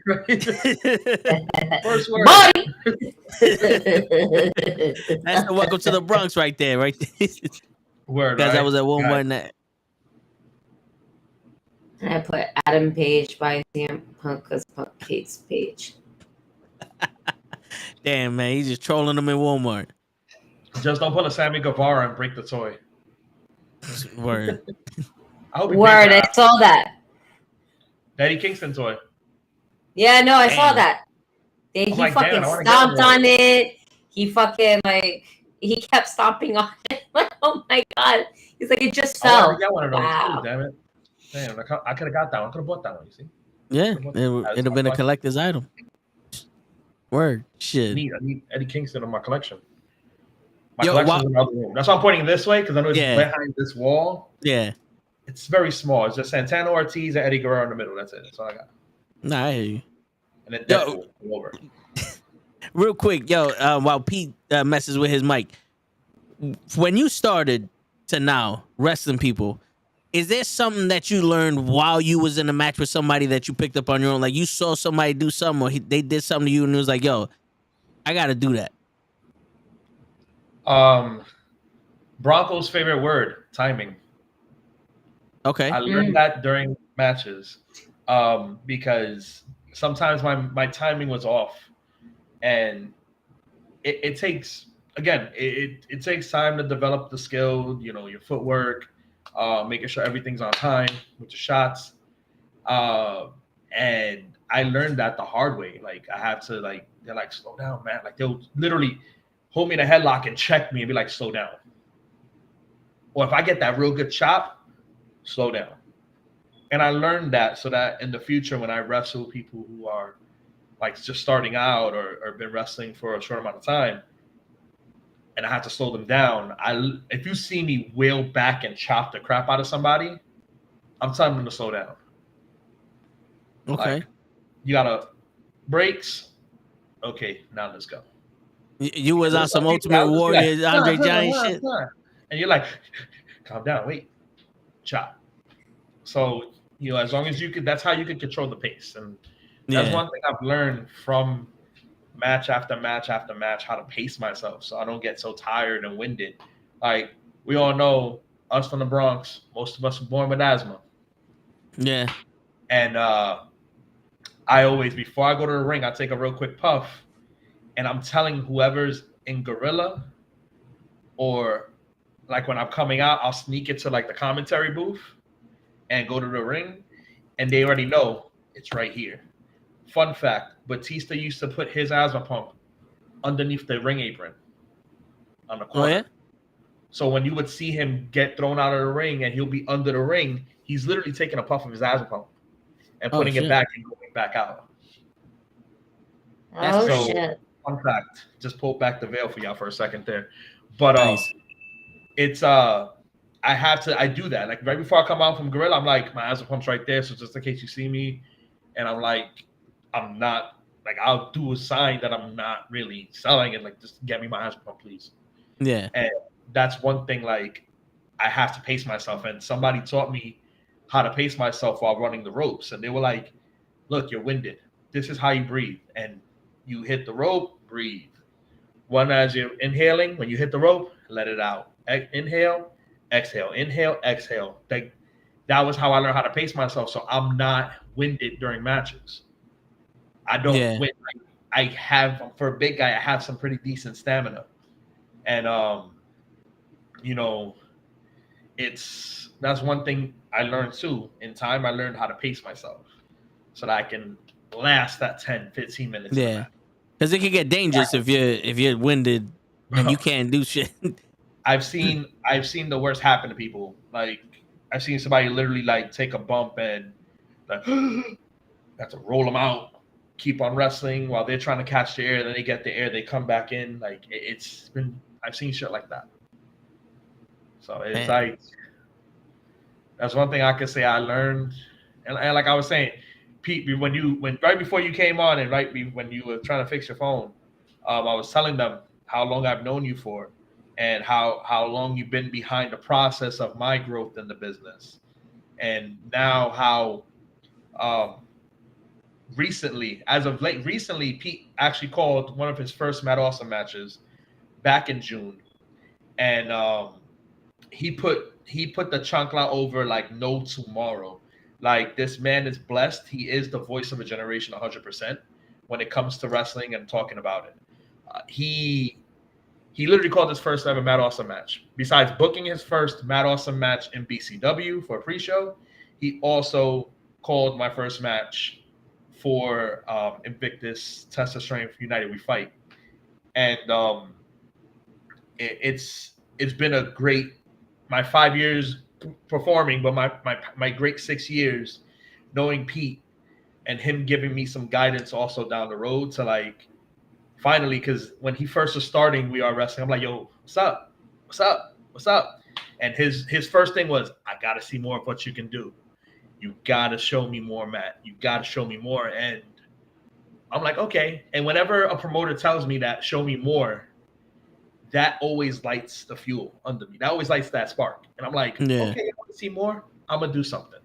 And I start working more, and I start improving my craft. I start doing different things.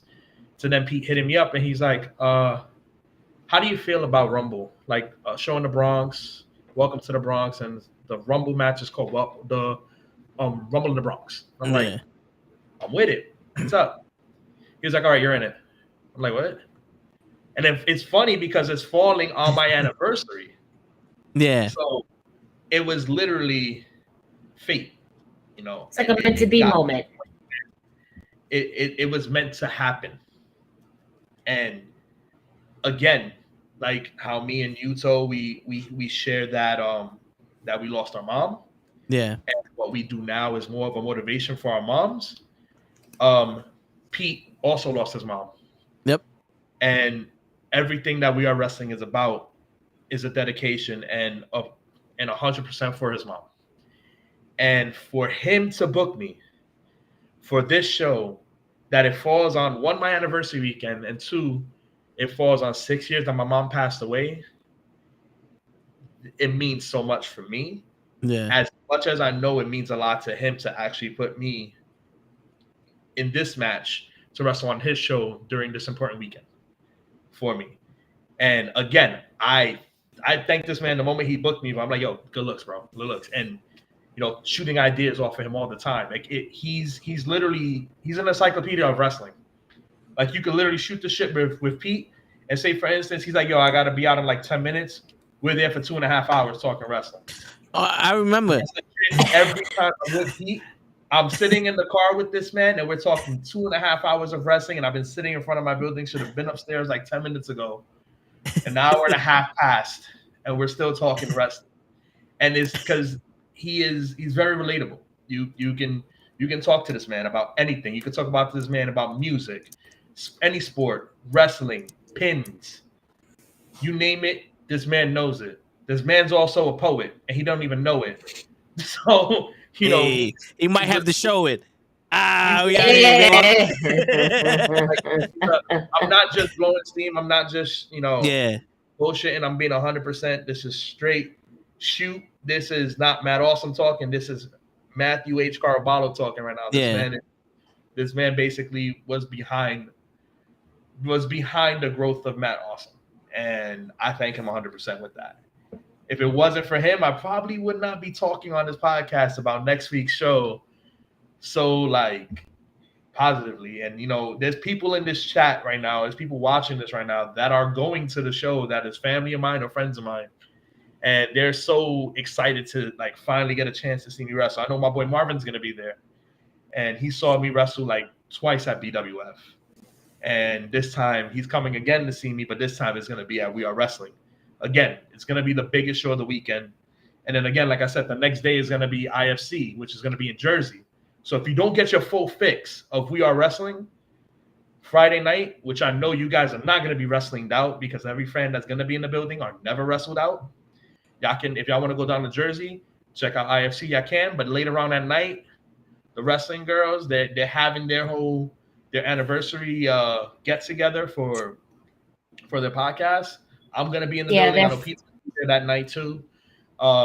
If y'all want to get tickets for that, I'll be posting up the link within the next few days again for them, so we can keep pushing forward for their show, because it's gonna be a good big party get together for them. And the moment they met me, they were like, wait, you hit people with chanclas? Yo, what's your gimmick? What's your IG? And I gave it to them right away, and they started following me. They showed me nothing but love. So I'm gonna be there to show them love in that building. As much as that, I hope they're gonna be there Friday night to show us some love. And like I said, I'm gonna have the coquito on the side in the cooler, nice and cool, for whoever wants some coquito, 3 different flavors. So you're just putting it out there, because this is the thing. We wrestling fans love 2 things: wrestling and alcohol. Combine them together is a great thing. All I need was some, like Pete, I said, all I need was sprinkle a little bud between some people. Great party. But yeah, those wrestling girls are definitely doing their thing on Saturday, November 5th in Brooklyn. Matt's definitely going to be posting them up in his IG stories. I know I definitely will. I've been kind of following these girls and supporting them for the last few years. So down to earth, so amazing. You have Candice Cordella.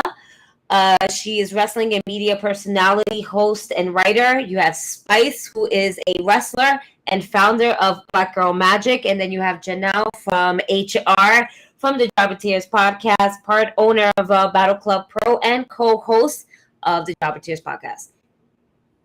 So we love wrestling. I love wrestling.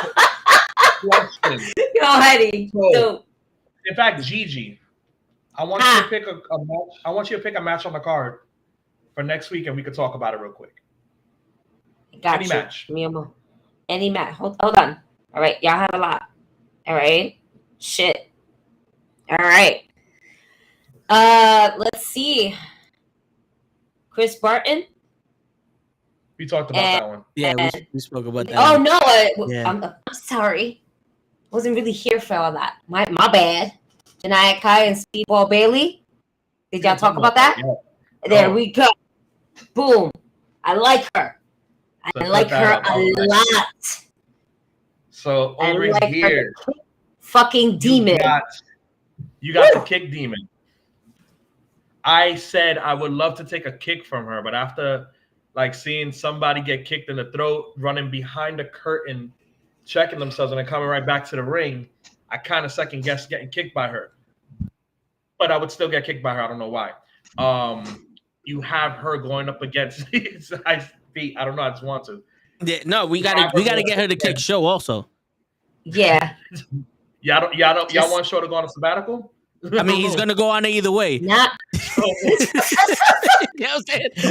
You don't need motivation. It kind of feels like we're already there, bruh. We just gonna say. You have Speedball, Mike Bailey, right? This dude from Canada. This dude is a problem on his own. He is a beast. He is a former X Division champion. Okay. This man, I seen this man a few weeks back hit Gabe Sky with his shooting star knees. And Gabe Sky was on somebody's shoulders. Right? I was impressed. I popped out of my seat. I was like, Jesus Christ. I seen this man take on Santana. Wait. At Warriors of Wrestling in Chicago. Hold on, before you get into that, describe the match. That match by far is one of my favorite matches of this year, the beginning of this year. They went at it. Speedball, put it like this, and this is what made me pop. Because I'm like, yo, this is a great match right here. But then I realized, I'm like, wait a second. Speedball in the Bronx. That's it. Yo, describe that shooting star knees. Yes. He did a shooting star press and knee the dude, or yes. While he's on his shoulders. You gotta look it up. The person was like I saw one of a person half up and their back was facing him. He does this, bang, right on the person's back, and you see the body go and drop. I was like, yo, I don't want to get hit by that. His kicks look crazy. It's literally gonna be this. Yeah, there it goes right here. Look, bang. Yo, popped the shit out of me. And that's Alec Price and Gabe Sky. Damn. He gotta go. He gotta go. Damn, that's good. He did. Damn. But he did. He did. That was literally from Canada down to Jersey. That's how it went. Like literally. But this, like, imagine that happening in the Bronx to Janai Kai. Yo, that would be crazy. I'll cry a little bit, but I'll pop at the same time. Yeah, but what if he tries to do that and she kicks him while he's doing it, and then we see his head go flying? Oh man, yo! From your lips to the wrestling god's ears, I'm just gonna say that right now. This is the thing, though. It's gonna be like a classic Karate Kid. Daniel LaRusso versus Johnny Lawrence. Kind of fight. That's the fight feel to me. Like, it's Bloodsport. It's the last finale fight in Bloodsport. Shit. That's Tom Poe. Any more crazier than that match? Like, to me, I'm gonna really be enjoying that match.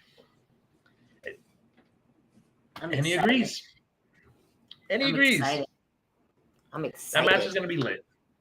So pick a match. And that was one of the matches. You know what?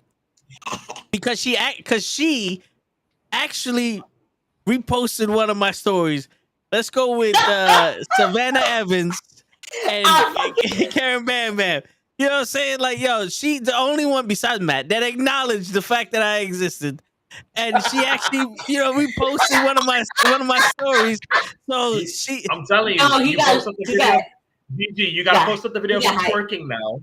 Yeah, I posted the video of him twerking for Willow. I got it. Tagging Willow. I bet Willow will repost it. Let's do it then. Maybe all elite, but she will acknowledge you. All right, cool. Cause I'm not gonna lie, I was on some that might be Bay. So, I saw her in the gray sweatpants battle royal. She beat some things on, and then she even posted my story. I'm like, oh no, wait now, this might be real. Savannah. Just, you know what I'm saying? Listen. Yo, I'll put that back up. But you see this right here? You see this right here? That shit just don't pop for nobody. You feel me? I was doing pro a favor. I was doing pro a favor. I can do it too. I can do it too. Come on now. Yeah, you know what I'm saying? Yo, dude, you have to like jump through the window. How did you go from your car to your apartment, your place so fast? Pete has a DeLorean. So he just parked outside his window. He just walked right in. He just drove in the house and jumped on the couch. He's like, I'm here. The car is half inside the house, and he just jumped out onto the couch. Word. Yo, Pete, is that a storyline tee that you got on? Yes. He's gonna start side language for people. Yes. Nice. Start signing in here. All right, so let's see if we can talk. See the volume. We're gonna get there. If your microphone works, let's get a year. He definitely changed something because it changed my audio. Whoa. Okay. How they change your audio? No, when someone for some reason when something changes my there you go. We hear you. We hear you. Oh, now no, you sound like Johnny Fox. You was like, you gave the Free Willy. You gave the Free Willy. You know. Did you sit on a Wookiee? What's going on here? My guy sit on a Wookiee. His couch is made of Wookiee. He's like, come on. Oh shit! You got the Darth Vader. Super robotic. Yeah, you Darth Vader and Bane. Just change. You have to change the settings. Darth Bane going on. Yo, is he using a Mac? Is he using a Mac? Do you know if he's using a Mac or not? Because I know Safari has an issue with Restream that we had that problem with Bleaks. He might have to use like Chrome or some shit when he comes back on. My man, the toe over here though, really trying to shoot his shot with Savannah. Did you see how my boy Lee was stomping onto Maxwell last night? MJF, how he was stomping him. I tweeted him, bro, is your favorite off-Broadway show Stomp? He was like, is that the Kurt Franklin show? Yeah. We hear you good now. Ladies and gentlemen, Pete Rosado there you go. In the fucking building. Finally.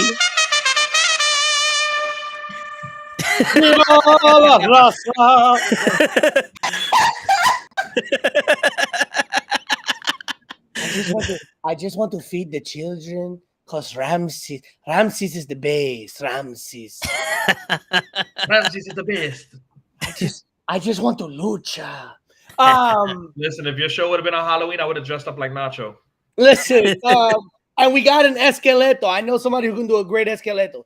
But Mantequilla could have been my esqueleto. So I'm just saying. No. I got a better one for you. But no, I just want to really quickly shout out the Bronx Gaming Network. I was out at Kama Restaurant and Lounge for their game night, promoting We Are Wrestling, promoting Welcome to the Bronx next week. I've done more outreach and more running around this past week than I probably have. I'm running around tomorrow promoting, Saturday promoting. You can catch me Saturday at the Bronx Night Market in Fordham Road promoting Welcome to the Bronx. You'll find me Sunday running around to a couple of places.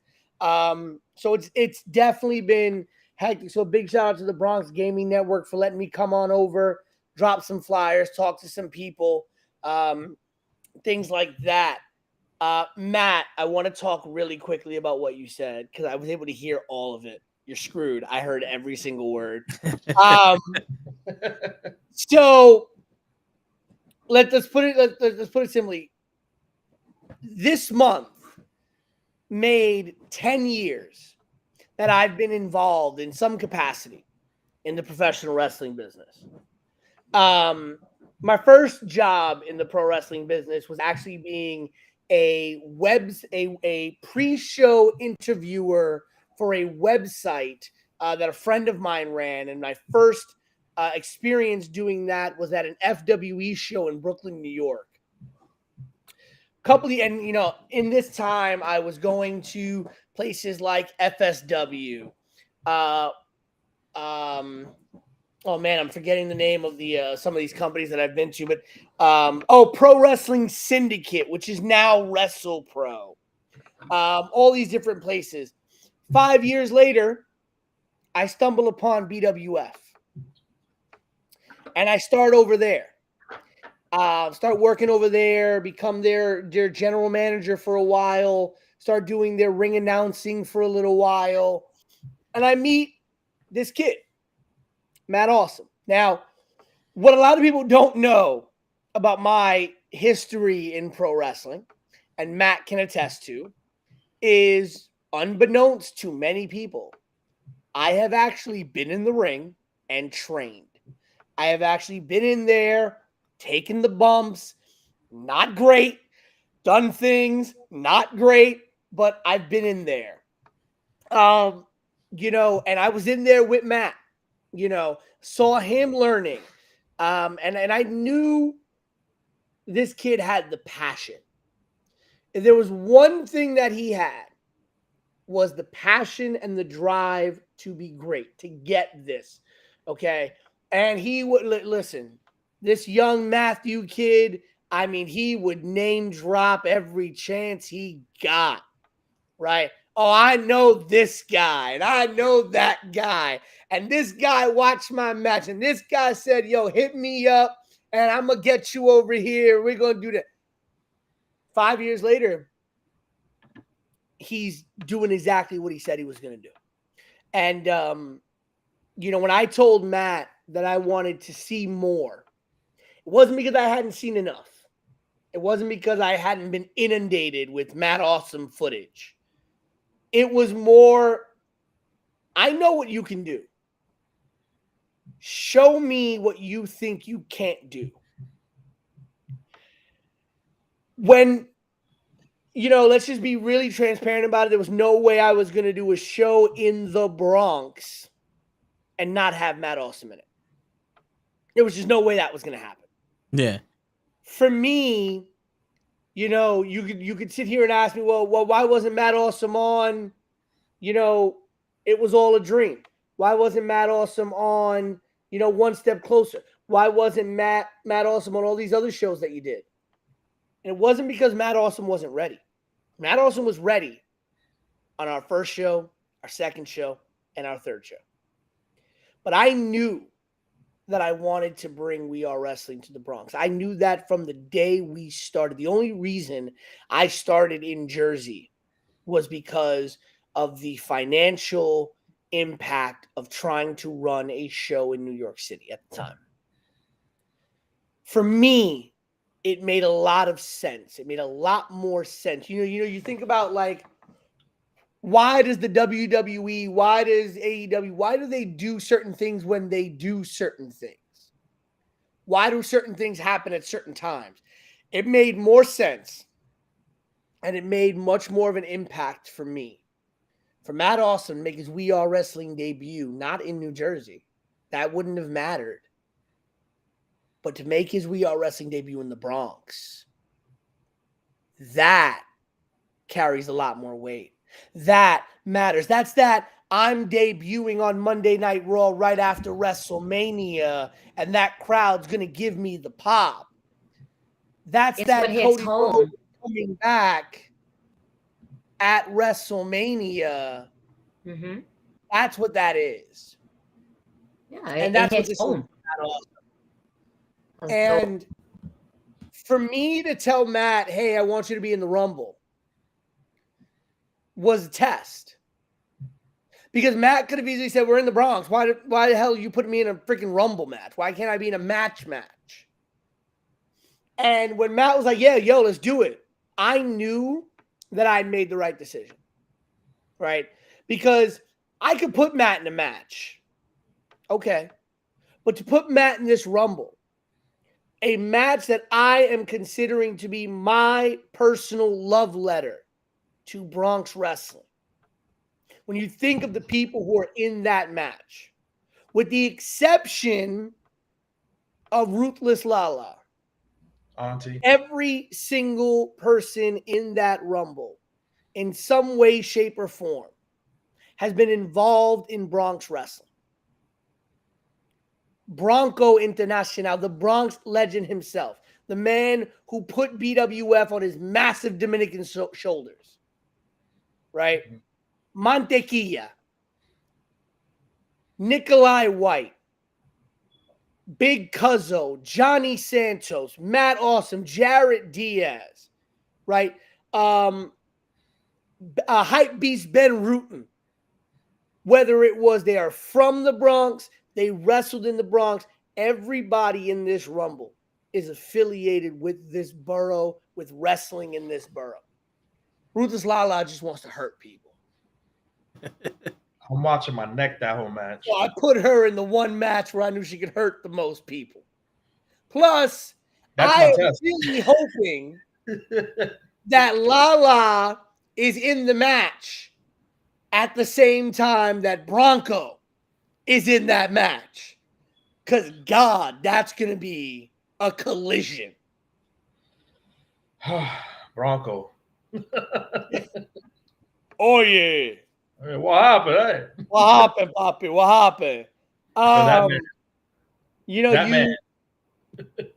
know, when you look at the last 5 years that I've spent in pro wrestling, I've watched Matt Awesome go from a kid who would,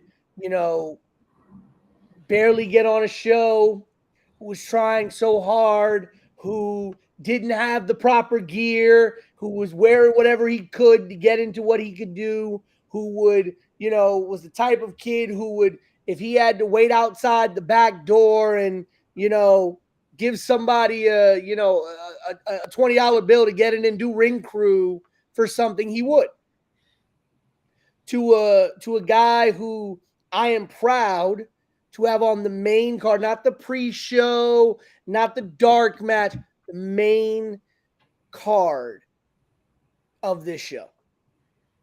And it's a special show for me. We talked about Toe and Matt and obviously myself, all of us having lost our moms. This show is very poignant to me because this show is not only happening in the Bronx where I live, where my mother lived, but this show is happening literally a stone's throw, less than 10 blocks away from where my mom worked for 20 years. In the same neighborhood that my mom traveled to every day to go to work, came home from every day. The school that we are doing this show in is a school that I taught at. And allowed me to be able to leave that building, pick my mom up from work and take her home. So this show, this location is a lot to me. To have Matt Awesome on this show means a lot to me. To have guys like Monte, who was there when I first started trying to, just go from being a guy who did photography and interviews and the random, commentary or ring announcing to a guy who was trying to do a lot more. Every single one of these people were there. And it's an honor to have them on this show. And it's an honor to have the Knuckleheads, to have Gigi, to have Kenny, everybody in the building. It's going to be a freaking it's going to be a party that night. This is legit a movie, baby. Gigi and Toe's first time seeing me wrestle live. Yes. Same. So, and also Matt is the first official sponsor that the Knucklehead's name is on. So, listen. It's the thing, like it's crazy. For me and him, it's like full circle. We went to high school together and talked about wrestling and used to do wrestling moves to other people. In the school. we was in. I took weight training twice a day, and Matt was in one of the weight training classes with me, and we would be on the bench doing sit-ups. Like suspended sit-ups, talking about wrestling, talking about GSP, because Matt wanted to have GSP's body when he was big in MMA and all that other stuff. We was talking about wrestling, and people looked at us like we was weird. And it was one of those like, let me German suplex your ass right now and see how fucking weird that shit is. You know what I'm saying? That was the thing. And bro, when I saw you post up your first time that you had your match, you had your first match. I hit you up. I was like, yo, bro, you didn't tell me you was going to the rest of the school because we spoke about it. And he said he wanted to do something for himself. I said, I respect that. And at this point, you know, I had my shoulder was fucked up. And it took me a while to get over my mom. You know what I'm saying? And seeing that kind of like snapped me back into some stuff like, yo, you know, like there's a lot of shit that I missed out on in those 10 years that I was trying to get over the shit. So, you know, saved me from it too, bro. Yeah, you know what I'm saying? So it took Steve Pena and Monte to basically hit me up on a daily basis to check up on me. Yeah.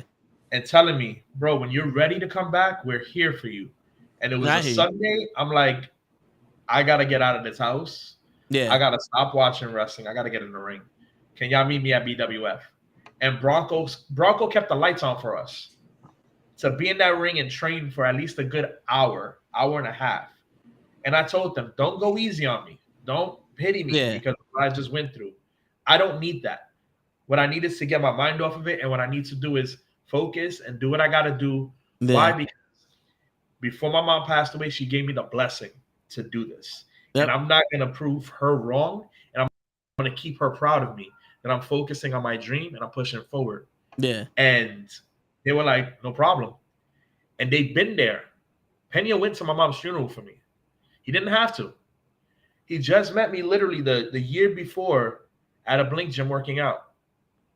He didn't have to take time out of his day to go to my mom's funeral, to meet my family, to be there for me, and to hit me up after that for 3.5 weeks, 4 weeks, to make sure I was good for me to get back in the ring.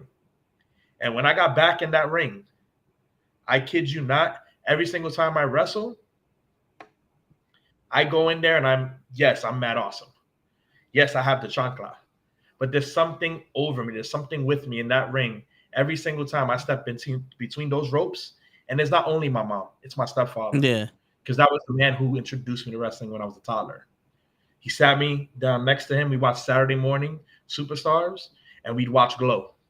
He'll get in trouble when I watch Glow with him because of the women, but I'll watch Glow with him. Yeah. And he got me to watch that, and he was the first person to buy me tickets to go to Madison Square Garden to see a house show where I saw Bret Hart fight Yokozuna in the steel cage. I saw that match there. And the year he passed away was the year I was going to my first WrestleMania, and that was WrestleMania 29.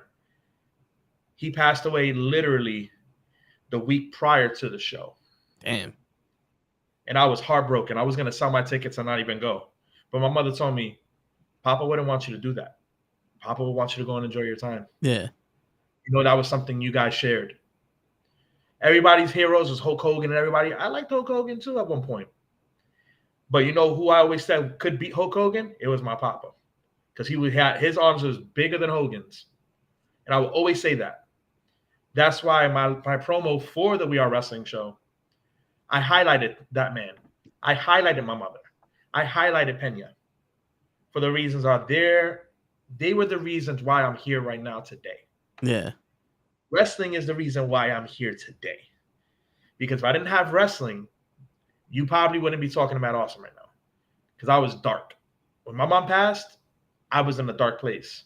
And the only thing that pulled me out of it was watching Ricochet versus Mecha Wolf, watching Cedric Alexander, watching you name whoever in the WWE, New Japan, you name it, I was watching those matches. And that was the only thing keeping me sane and keeping me out of that dark place. And I figured out I need to channel this energy somewhere else. I'm done mourning. I don't need to be in this dark place for so long. I got to get in the ring. I got to take a bump or two. I got to do what I got to do.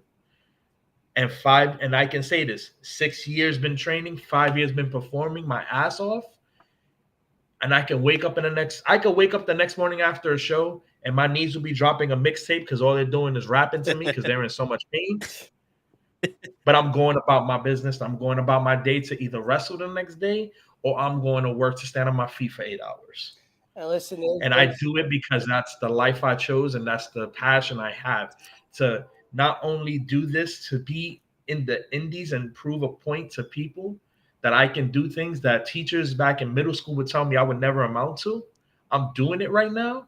And not only that, I have to keep the woman up there proud of me every step of the way. My stepfather proud of me. Any family member I've lost that always cared about me and always pushed me to the next step, I need to keep them proud. Not only that, I got to do it for myself to keep clothes on my back, food on my belly, my bills paid, and my family happy. And like I said, I never say if. I always say when. And when you say when, you're putting it into the universe to give it back to you. So when Pete started We Are Wrestling, I would always say, when I wrestle for Pete, when I wrestle for We Are Wrestling, I'm going to show him that he didn't choose the wrong person to be a part of his show. When I make it to either AEW Dark to start off, that's my letter to everyone. Thank you for the support. You guys were with me shooting in the gym, and look at where I've made it. You know, like, I want to give back to my community at the end of the day. It's, you know, you say that, and I hold on to the night of my first show. And anybody who was there and anybody who knows me knows how hard that first show was for me. Yep. 9 days prior to that show was the day my mom passed away. My first show was August 13, 2021. My mother passed away on August the 4th, 2021. Out of nowhere at 54 years old. I was in no condition to do that show. I was in no mental space to do that show.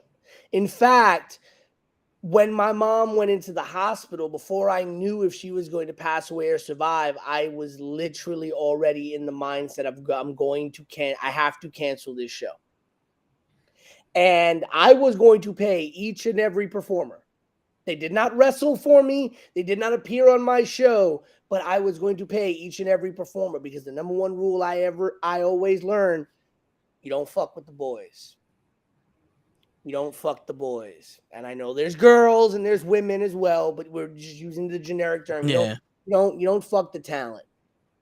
And many of them 9 days out, it's going to be it's going to be hard to find a new booking. It'll be hard to find something to replace that. You know, my dad looked at me like I was crazy. He's like, "What do you mean you're gonna pay out $2,000 to people who didn't even work for you?" And I said, "Because that's what you do." And one of the first messages that I got was from Anthony Green. Now, Anthony Green was a late addition to We Are Wrestling's first show. Wanna Be Starting Something had already been booked. That show had already been solidified, finalized. I knew what the matches were going to be. I knew the match order. I knew everything that was going to happen. And I get a message from MSP. And they tell me, hey, AG wants to hit you up. So I hit up AG and we're talking. And this is right after he got released from NXT.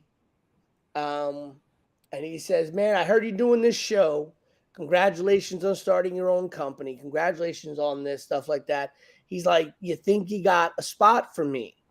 He's like, I'd love to work for you because when I was coming up, you were willing to put me on with BCW, who I was doing creative work for and booking work for at the time. He's like, you gave me a spot on my come up. And you were one of those people who helped me get to where I got to. And now I want to pay that forward. I want to bring you in. I want to come in for you and help put you over the same way you did that for me. And that meant a lot to me in and of itself. And then when my mom was in the hospital, AG hits me up and he says, hey, bro, listen, nobody will blame you and nobody will be upset with you if you cancel this show. But hear me out. Don't do it. Don't cancel the show. Your mom would want you to have this show, your mom would want you to pull through with this and make it happen. And it was because of people like AG, because of people like Saeed Al-Sabah, like Rob Killjoy. And yes, even though he may be everybody's favorite villain, people like Darius Carter who reached out and they were like, do the show. And that night, a lot of people don't know this, but on my way to the show, running around New Jersey, I got into a car accident in Jersey that same day. Okay. Side of my car looked like Wolverine just sliced through the driver's side. Shit. I was on my way to pick up M-Dog Matt Cross and Anthony Green from the hotel to take them to Ridgefield Park.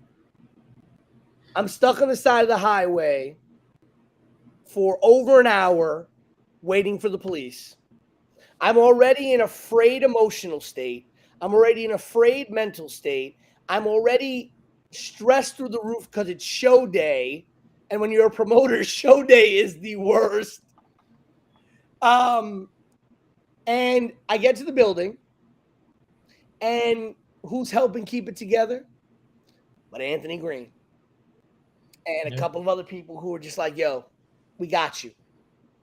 Yeah. And we opened that show, and to this day, I will never forget all of those wrestlers. Every person that was on that show surrounded that ring. I was unbeknownst to me. I just wanted to go in that ring and say thank you to everyone for being there, put over my mom, tell everybody that this company was being dedicated to her and everything that we were doing was going to be in her memory. And every wrestler, every contracted talent on that show came out to the ring and surrounded that ring. And some of that talent, it was the first time I was working with them. The first time I was truly meeting them. Like I met them at other shows and shook their hand and said hi and networked. But there were talent on that show like Becca and Billy Starks and Janai Kai and Yo-Ya. And the list goes on and on. M-Dog Matt Cross, who I'd seen in passing and connected with on social media, but had never met, had never worked with, who surrounded that ring and pounded that out for my mom. And I cried in the middle of that ring. I tried to hide it, but I couldn't. And I saw the tears. There is a reason why many of those people have reappeared on We Are Wrestling. And there is a power that runs through this company. When Matt talks about this is what we do because we love it to pay the bills, I can't tell you how many bills I've pushed off, how many things I've been late on paying to make sure that we have the money that we need to make sure that the next We Are Wrestling show can happen.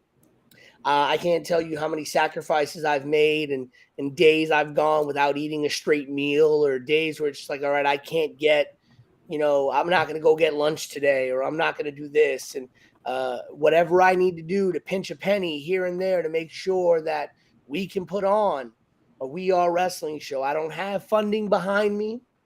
The only funding we have is the graciousness of every single sponsor, viewers like you. People like Gigi and the Knuckleheads and Henny Wrestling, who is sponsoring the main event. That's right. I will announce it here. Breaking news.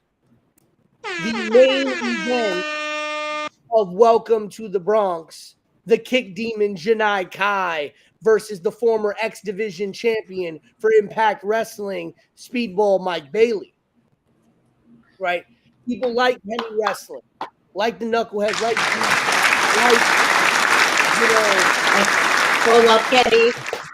The call He's like to watch this match then, so I'm happy. The Dirty Heels, the Your Sports Show, Jobber Tears, the list goes on, and I'll be here forever if I name them all. But the graciousness of our sponsors that help what we do at We Are Wrestling.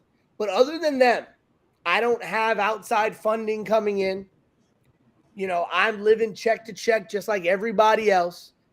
I don't know if people know this. I'm a Puerto Rican, emphasis on the poor. you know, and you know, I do. We are the poor Puerto Ricans. Yeah, welcome to the club. Welcome to the Bronx. We the Puerto Ricans, the Puerto Ricans. Shout out to my grandfather. He used to tell me that when I was a kid. Like, Grandpa, can I get $1? Don't you know I'm a Puerto Rican? Oh shit! Wait, 11:10. This America. No, I'm just fucking with you. Who the master? Oh shit! No interest in it. Who the master? Straight to the point. Boy. What's up? How y'all doing, fellas, man? Oh, man, that's a great intro. Hey, I'm trying. I've Listen, been thinking. he's always late. Yes. This man's always This late. is him Always. early. He's here in the last 2 minutes, and then he's gone. The show's over. There's the fact that we still have at least 15 minutes for the show, Yeah. and shows up. Now, show, are you going to be on time on Friday next week? Nope. Now you asking for too much. ¿Qué tú estás haciendo? You asking for too much. You know what? For you, bell time is 5 o'clock. Are you the first You'll be there on time. The bell time is the day before. I What you told him the show talking starts about? I told him the show starts at 1. Show Enough is the real life brother man from the fifth floor. From the fifth floor. No. What's going on, Mr. P? How you doing, brother? I'm good. How you doing, Master Show Enough? I am fantabulous. Fantastic. My own words. Yes, sir. I'm breathing. Indubitably. I'm blessed. I'm here. Show Enough out here using my vocabulary that I was using back in NWA, baby, when I was World Heavyweight Champion. World Heavyweight Champion of all the time, baby. You see my two sons. Man, They're you doing sound just great. like me. They're wrestling companies, baby. Because I am the American Dream, Dusty Rhodes. All day, every day. 'Cause I am funky like a monkey. And space is the place, baby. So, you know what? Show, do you know about the matches that are for next week or no? That is a no. Okay, so I want you to pick another match from the card. All right. Hold on. So we already talked about my boo. no, we have it. We have it. Savannah Evans, Karen Bam Bam versus Savannah Evans. So I want Pete to start with this one. So here's what's interesting, right? We had put together this show, and I was cracking my head over and over and over. I was like, something is missing from this show. And I kept looking at this card, and I was like, what the hell is missing? And then I realized it. There were not enough women on this show. There were not. And I am a big proponent. I'm very big on making sure that we have women throughout the We Are Wrestling show. I don't want to be that company that ever has the one token women's match and things like that. You will see throughout the history of We Are Wrestling, we have had women in the main event. We have had women in intergender matches. We've got straight up women on women matches. Women are heavily involved in the We Are Wrestling product. And I said, man, Savannah Evans, you know, I love her. She's great. She was on our first show. She was with us. She was on our second show. I want to find something for Savannah. I said, but who do I put her up against? And then it hit me. And I was like, you know what? I got an idea. And I went to Black Girl Magic, and I saw Karen Bam Bam have one hell of a main event with Trisha Dora at Black Girl Magic. And I knew right then and there in my heart of hearts that the decision that I had made already in my head was the right one. And I went to Karen and I said, listen, I want to give you this. I want you to be a part of this. I want you to come on. Can you do that? Would you be available to do that? And Karen was like, yo, let's kill it. I remember when Karen Bam Bam was wrestling in BWF, when she was coming through, she was training at BWF. She was sometimes the only woman there. I've trained with her. She hurts. Yeah, Karen Bam Bam was sometimes the only woman there up until Anastasia Morningstar started training there. But Karen Bam Bam was putting on for the Bronx for a long time. I remember days when Karen Bam Bam couldn't get booked even if they needed a woman on the freaking show. Damn. I remember when people used to put Karen Bam Bam in a box and say she's only good for this and she can only do that. Oh, she's a bigger woman. Can she really hang? Can she do this? Can she be a main eventer? Karen Bam Bam has broken through every doubt, every barrier, broken every box, unchecked and rechecked every box that people have checked for her. Mm-hmm. And I am so proud that Karen Bam Bam, the conductor, is coming right back home to the Bronx. And she is not just in any match. She is in a match against a woman who is on Impact Television. And both of these women, Savannah's got one. I'm just waiting for the day that somebody smartens up and gets Karen Bam Bam a contract. That's what we need to happen. Yep. Word. Fun fact about Karen. During the BWF's time in 2019, she had a hardcore match, the first ever women's hardcore match for BWF against Anastasia Morningstar, and they literally tore the house down. Karen, I've trained with Karen. Karen's good friends with me. We've rode to shows together. She is on a level that a lot of these women are not on right now. And like P said, people got to smarten up because she literally is a diamond in the rough. She is great, not only on the mic, but in that ring, she could hold her own. Especially seeing her, like he said, I was there that night for Black Girl Magic. Her match with Trish Adora, chef's kiss. It was great. Karen, the Special Bliss Express is going to come excited to see this. And, I love me some Savannah. Savannah, another one. That's my sis from down south. And she could bring it. Ask PCO. She could bring it. She's a beast. Oh, yeah. So watching them two go at it, Impact, AEW, all these other promotions are going to wish they booked this one. And shit, you guys are going to be the first. Look, that was the Express driving by. Word. That's the Bronx. Welcome to the Bronx, people. Yeah, that's one thing that We Are Wrestling always looks to do. Like when I put together these shows, there's two types of things I look for. Obviously, We Are Wrestling has stories to tell, right?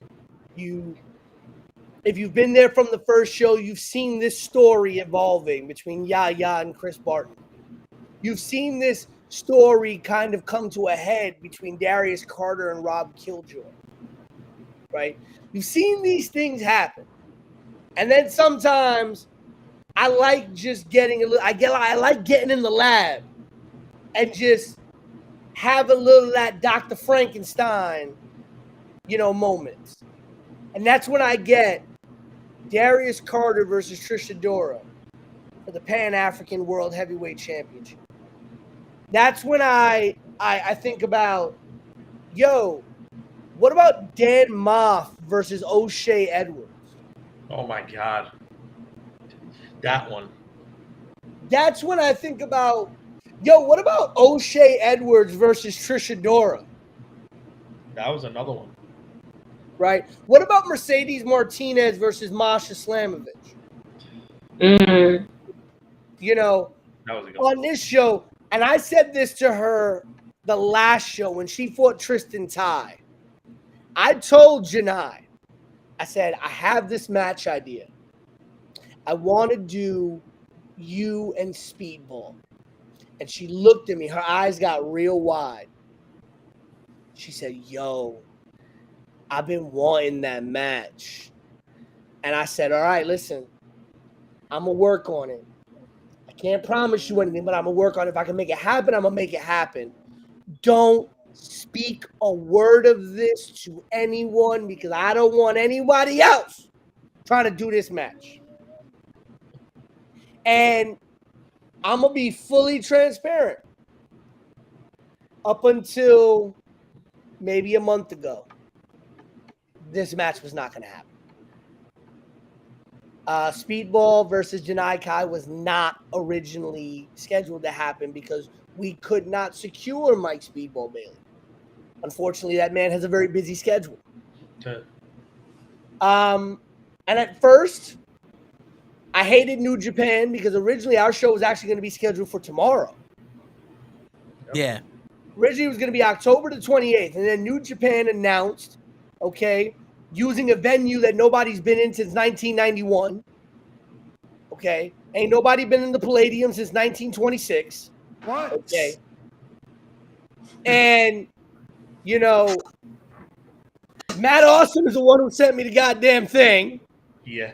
Hey, yo, did you hear about this? And we moved it to November 4th, and I don't know what miracle happened.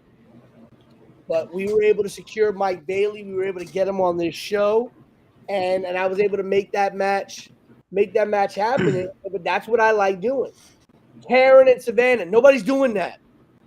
People should. I should not be the first promoter putting Karen Bam Bam against Savannah Evans. I should not be the first promoter bringing the bounty hunter Brian Keith to the Northeast for the first time ever. Oh, that I should not be the person that put Darius Carter in the same ring as Trish Adora for the first time ever. I take all the credit for being that person. But why am I being the first person to do that? Why are other promotions not doing this? Why are they not saying, yo, that girl Karen Bam Bam is really good. We want to do this over here. Why are the promotions out down south where Savannah Evans is a star not saying, yo, let's bring Karen down here? Why are the promotions in Texas not saying, let's bring Darius Carter out to Texas to fight Brian Keith, to fight Mysterious Q? Another one. Listen, I don't mind being the person that brings them out here. I do not mind We Are Wrestling being the home for hashtag bangers only. But granted, I can't be the only one thinking about this stuff. Like, seriously. Yeah. What's gonna happen next? Stay tuned. Shit, we gonna stay tuned for that shit. My man has a future WrestleMania main event in his card. You know what I'm saying? Facts. Listen, I pick this man's brain sometimes on matches, and y'all in store for some shit. I'm just gonna say that. I'm not. Word. That's me, and that's literally me and Pete just shooting the shit sometimes. Yeah. Trust me. And we will be making an announcement at Welcome to the Bronx. Okay. We do not have an exact date yet, but we will be making an announcement about the next show. I can tell you that it will be sometime in the first quarter of 2023, probably February or March. We're trying to aim before Mania. Okay. I can tell you that much. But at Welcome to the Bronx, we will be making an announcement about what will be happening on that show. Because it's a big one. It's a big one. But we already know what's going to happen. We don't know when, but we do know what. What? Okay. So I got a favor to ask for you guys. Now, Mr. Shownuff right here. The king. The king over here. This man right here. His little one. Her birthday is on your guys' show. And she will be attending. Yes, she can super kick Matt Awesome. Well, she's not old enough to super kick Matt Awesome, but I mean, if she could try, she could try. You know, but I would. Kicks me, I get to hit show with this. We all know that my child will. So you know, your child will beat me up. Your child, Gigi, will remind us it's late and time to go home. Right. But I would. She got her tablet. She's good. I told you. Tablet, headphones. She's good. I will sing Show's daughter happy birthday. Yeah, because Mom Dukes is doing us the favor and allowing us to bring her to the show. They moved the party to the next to Saturday. So we love you, Mom. We took the baby. That's it. As a favor, I wanted to be me, with her. So this will be her first ever event. How old is she? Show now 3? No, she's gonna be 2. She's gonna be 2. Look at that. Yes, sir. She's going faster than I thought. So if I need to grab a kid to kick somebody during the Rumble, I know where I'm going. There you go. Yeah, we got you. So don't worry. Just run around the ring. I do want to talk about something a little off topic though. Let's have all the kids beat up toe. Everybody want to beat me up. I'm with that, Kenny. Can we talk about the de-evolution of Gigi's sweater? She started with it on both shoulders, nice and good. And now it's like slubbing. Now she's Kelly Kapowski from Saved by the Bell. I'm chilling. I'm just like, I have it half zipped up, and I either get a little warm, and then eventually falls off, and I just leave it there, and then I feel like this random chill, and I'm just like, and it goes back up. It has a mind of its own, and I'm extremely I do. Like literally, Gigi was going for Gigi was going for that 1 o'clock in the morning Cinemax after it changed a little bit with the shoulder coming down just a little bit. Yeah, because it's starting to become after 11:30, and after 11:30, you gotta do what you gotta do. Cinemax. Yo, and not for real quick, because Kenny's in the chat. I just gotta let her. I gotta remind him since last week. I got it, Kenny. Yo, I got it. I'm just saying. I fucking hate you. Wow. Where's the Vaseline at, yo? Make sure it's not Listen, I just got the fuck off right now. I just got PTSD. I just got PTSD flashbacks to watching Oz on HBO. Listen, that's just a lot. That was a lot right there. Let's don't grab the Vicks by That was mistake. a lot. Just saying. Ooh. Listen, what you don't want to do is one of those old school wrestling ribs, and you grab the Tiger Bomb by mistake. Oh shit! You know who taught me that? Dan Moff. He said, "Yo, put the Vicks here. You'll be able to breathe in the match. If the person's too fast, right in the eye." Oh shit! Slow down, sucker. Every single match, I do this with the Vicks, and I breathe. Hey, ponte Vicks. So if you come up to me, give me a hug, and I smell like an old man, I am an old man, but I do have Vicks on. And that helps prevent like broken bones. It works today, the evil eye in the ring too. Vicks has cured cancer, but the FDA won't approve it. This is true. I was there because I used to be a doctor, so I was there for the studies and shit. I saw that. Yeah, you were doctor. Yeah. I saw like COVID. Now I want Gigi to pick a match, but it has to be of wrestlers you have not seen wrestle yet. And I want you to pick it with your shoulder. You want to put you on shoulders? What? Whoa! Wait, what happened? Give me the baby oil, so I'm ready. I got you. That's You ready? You ready, show? That is disturbing as fuck. Pick a match, Let's Gigi. see. I want to see what you pick, so me and Pete can go off on this match.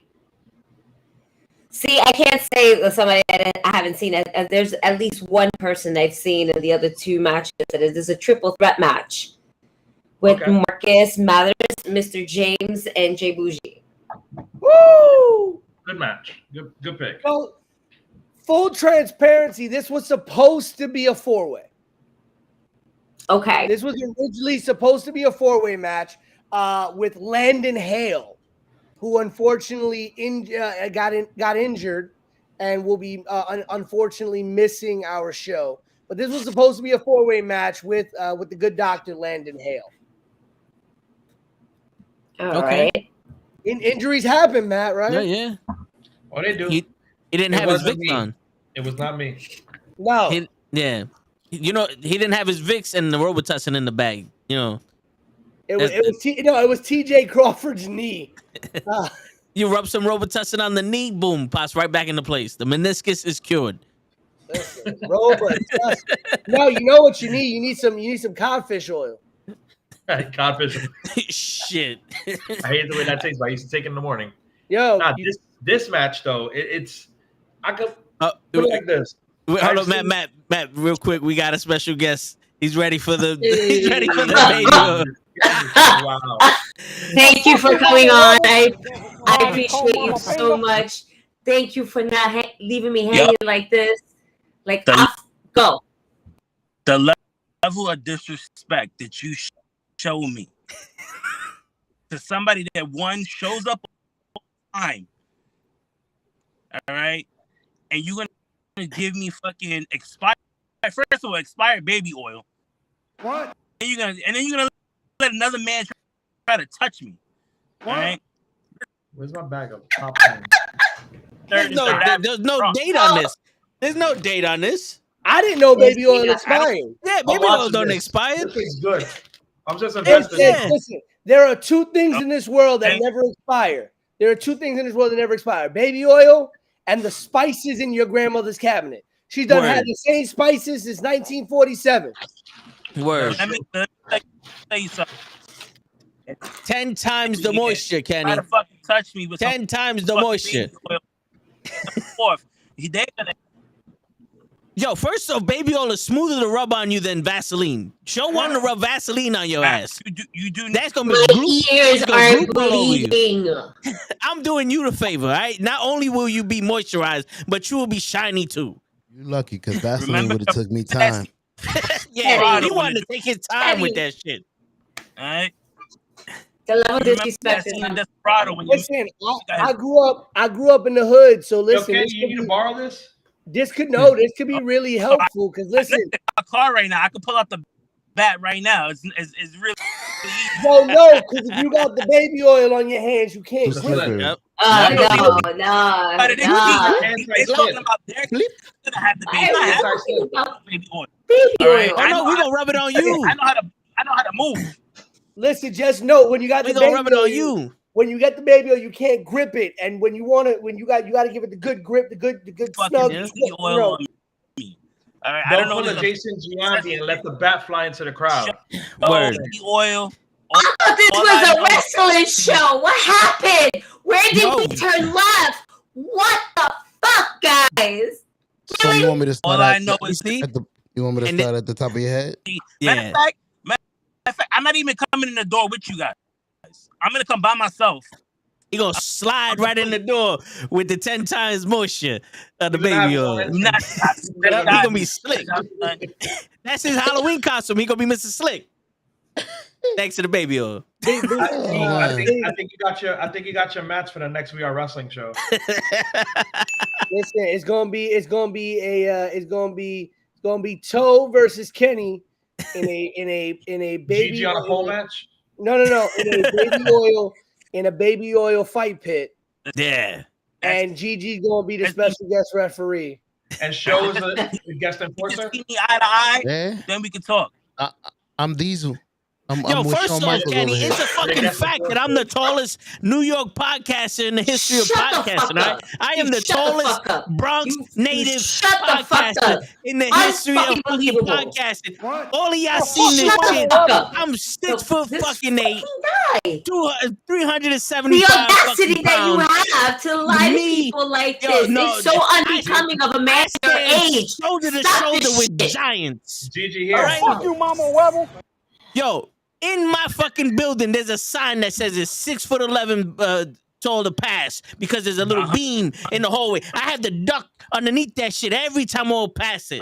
I'm not delusional. I'm not emotional. I'm the tallest New York podcaster in the history of podcasting now, then, and forever. There ain't no one that's gonna be as tall as me. You could tell that to Cosmic. You could tell that to Savannah Evans. You could give it to Willow Nightingale. They all know it. They all know it. I had to kneel down. Ass nigga right now. I had to kneel down to take that picture with Willow. Why you think I couldn't twerk for her? 1, I got no neck. 2, I'm too goddamn tall. All right? So listen. You sound mighty bitchy right now. You sound like you're in your feelings and you just let out a bit of rage. It's what children do, and we understand. But you need to stop your shit and stop this fucking.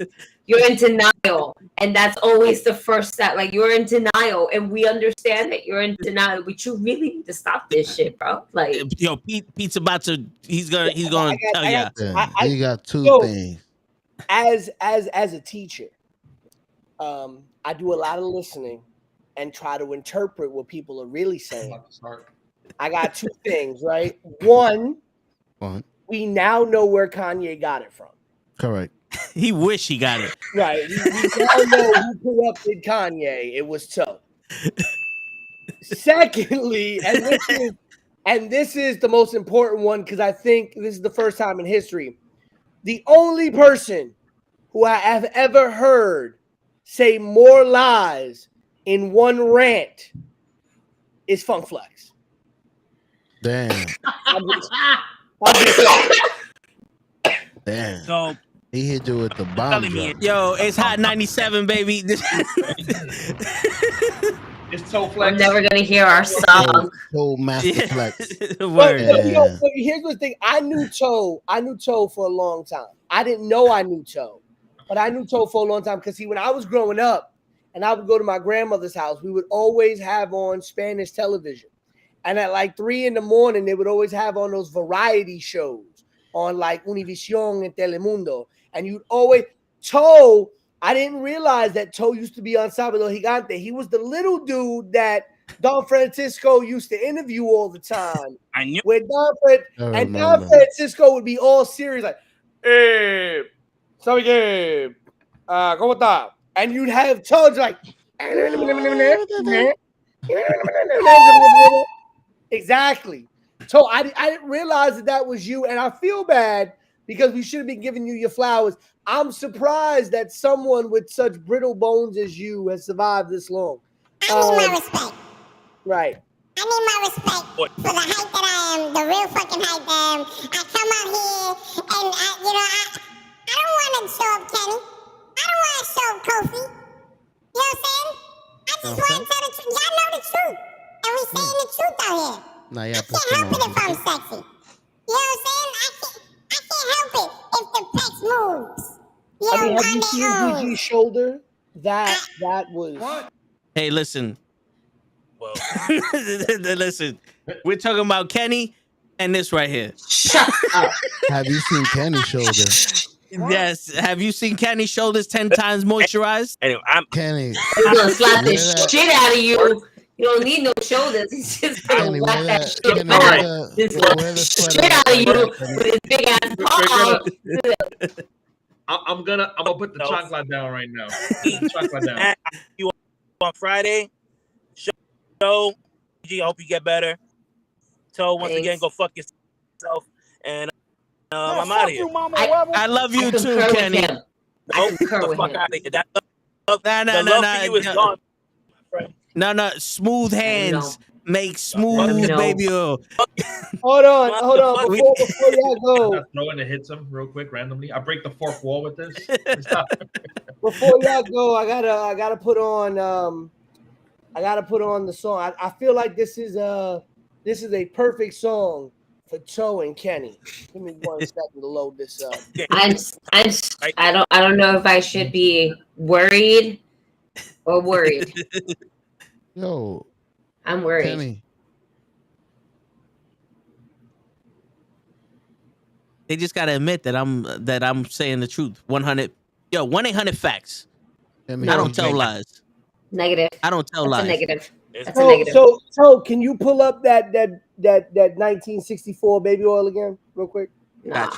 Just hold it up lovingly towards the screen. Why we always like do this is Toe and Kenny's song right here.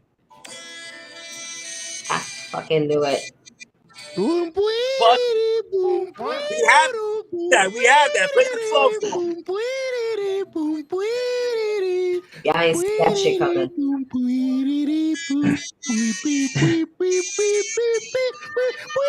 Igualito, loco.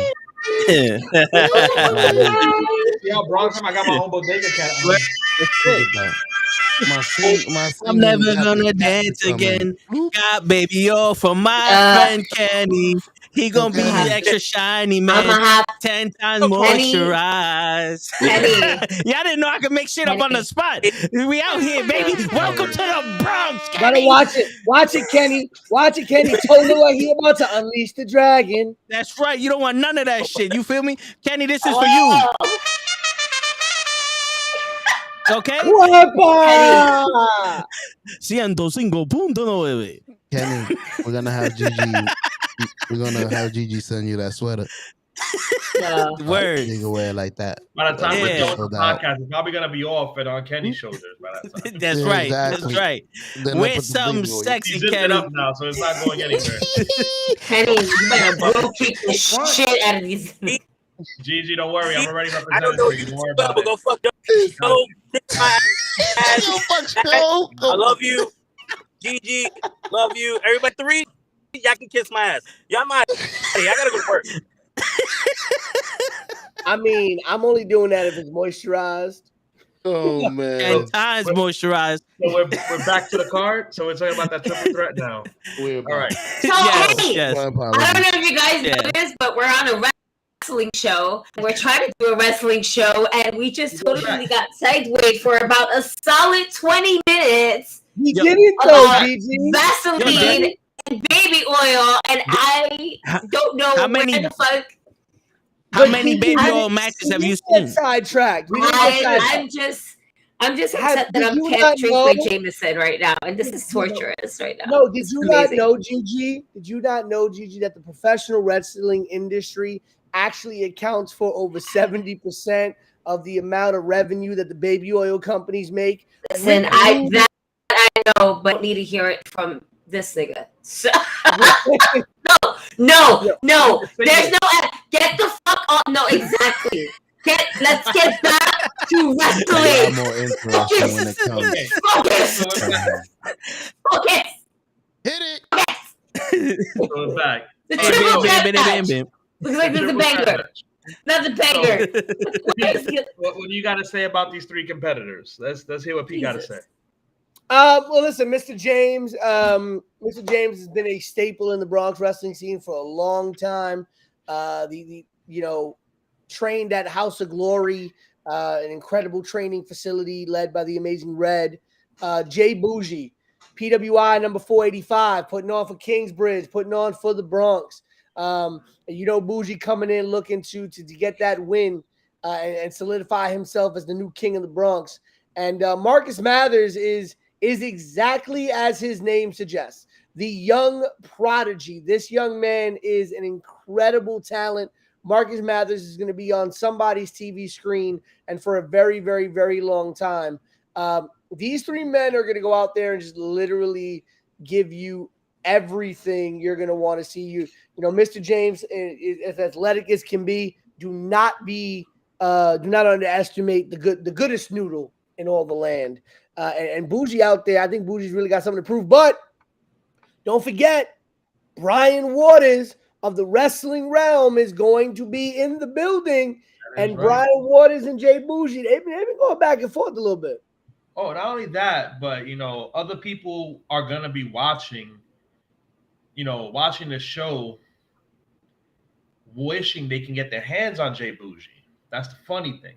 There's a long list of people that Jay Bougie tends, like, when he was running with TakeOver, he tended to piss off a lot of people because he had people to back him up. But now that he's cut ties and messed up his, insurance policy, he only has one person. And Face can't take on every single one of these people. He tried to come at me recently, and listen, he already knows what I got over him. Pete saw it himself. I kicked the boy in his mouth twice, and he did nothing about it. Oh, shit. So he talking too much. Listen, I could go to the local bodega and grab what I got to grab. Y'all seen I got myself my own personal bodega cat. Yep. It could be something in the future. Who knows? But honestly, this match, Marcus, that boy right there, first time I ever seen this kid work was at a JCW show, then a GCW show. This kid is a problem. I seen him live face a few of my boys who are actually on this card too. That I know we're gonna get to that match very soon.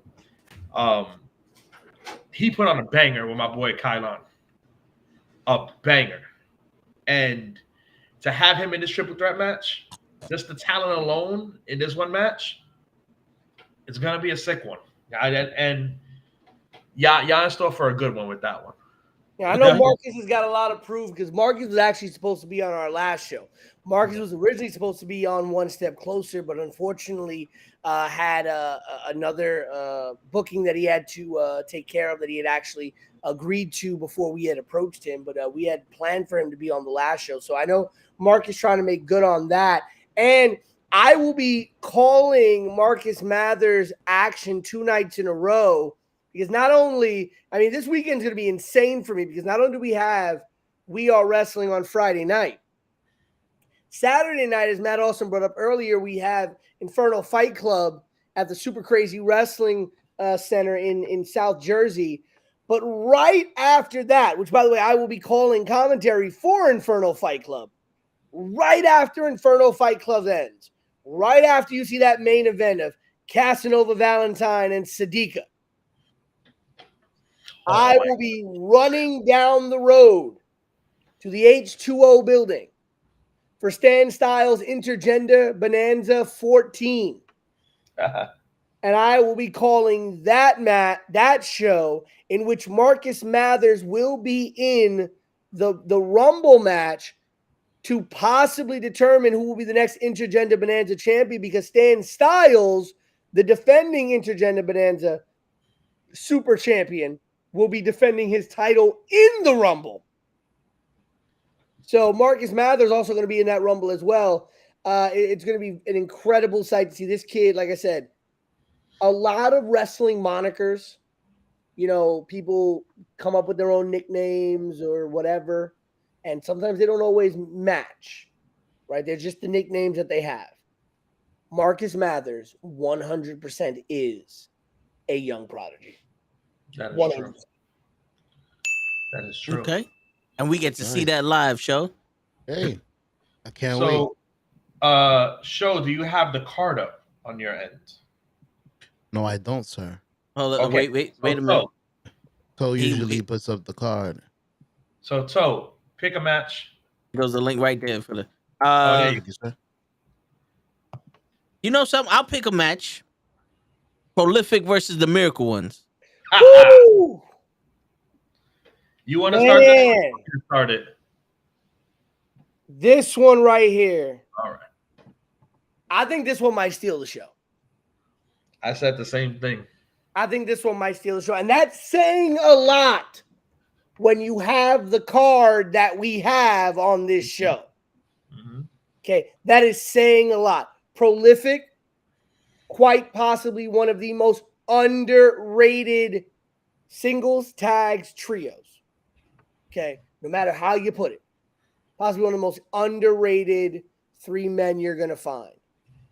Miracle Ones, Ichiban as a singles competitor, Miracle Generation, Dustin Flash Waller, and Kylon King. These 3 individuals are absolutely incredible.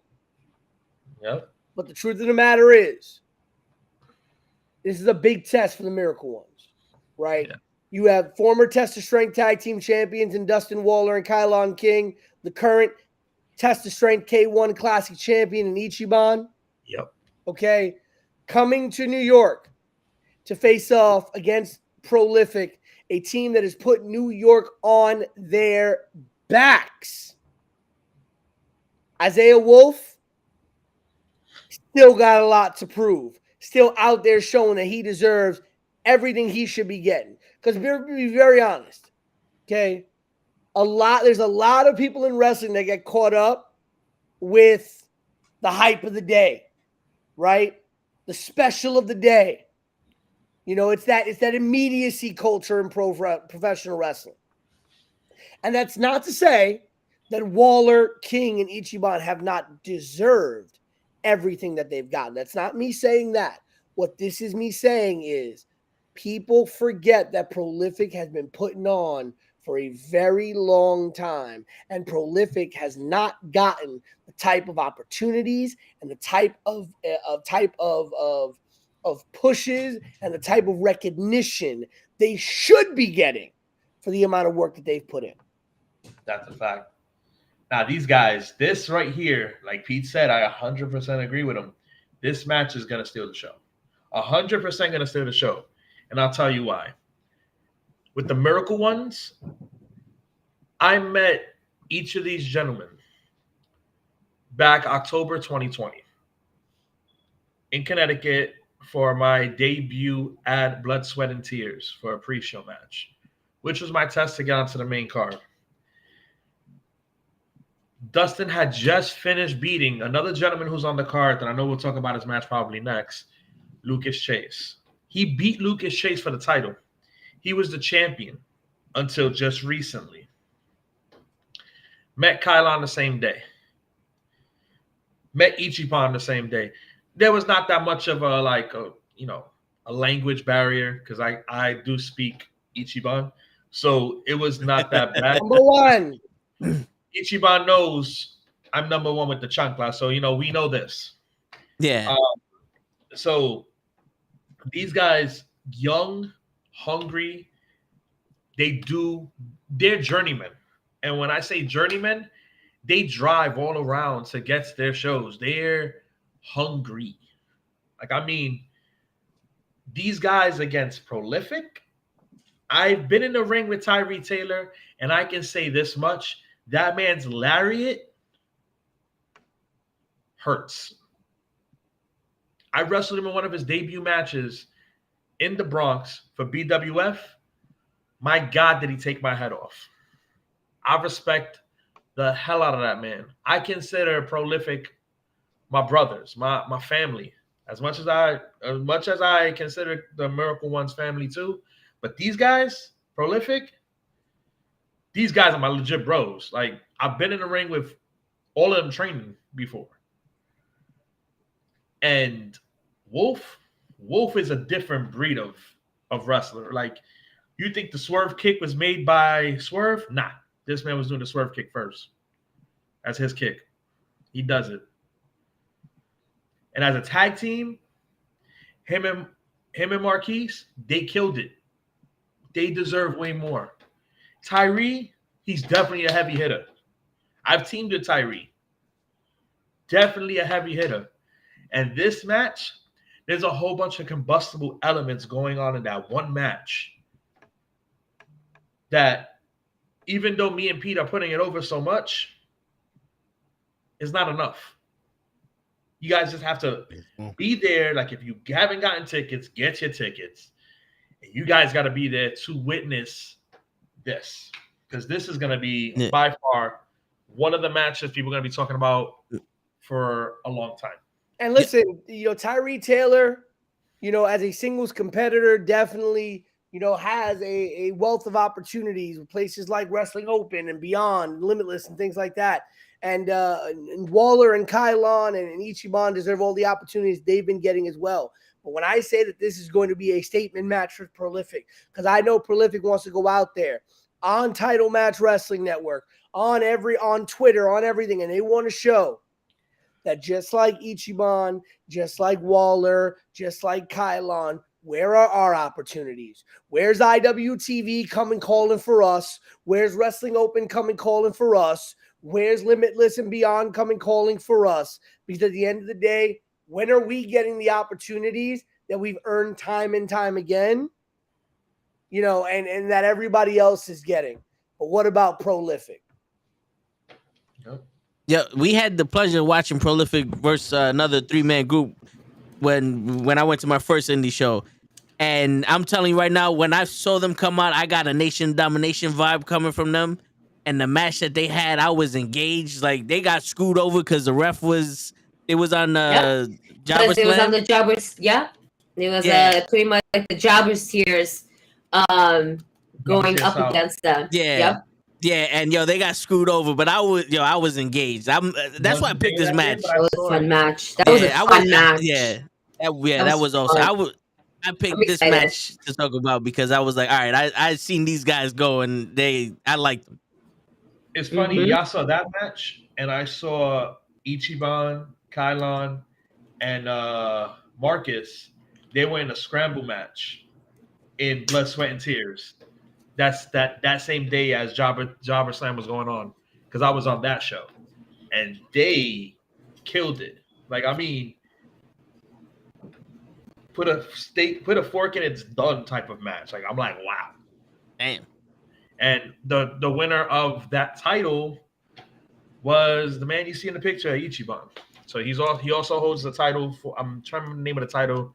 My cousin's gonna kill me because it was his name for the title. Yeah, that champion.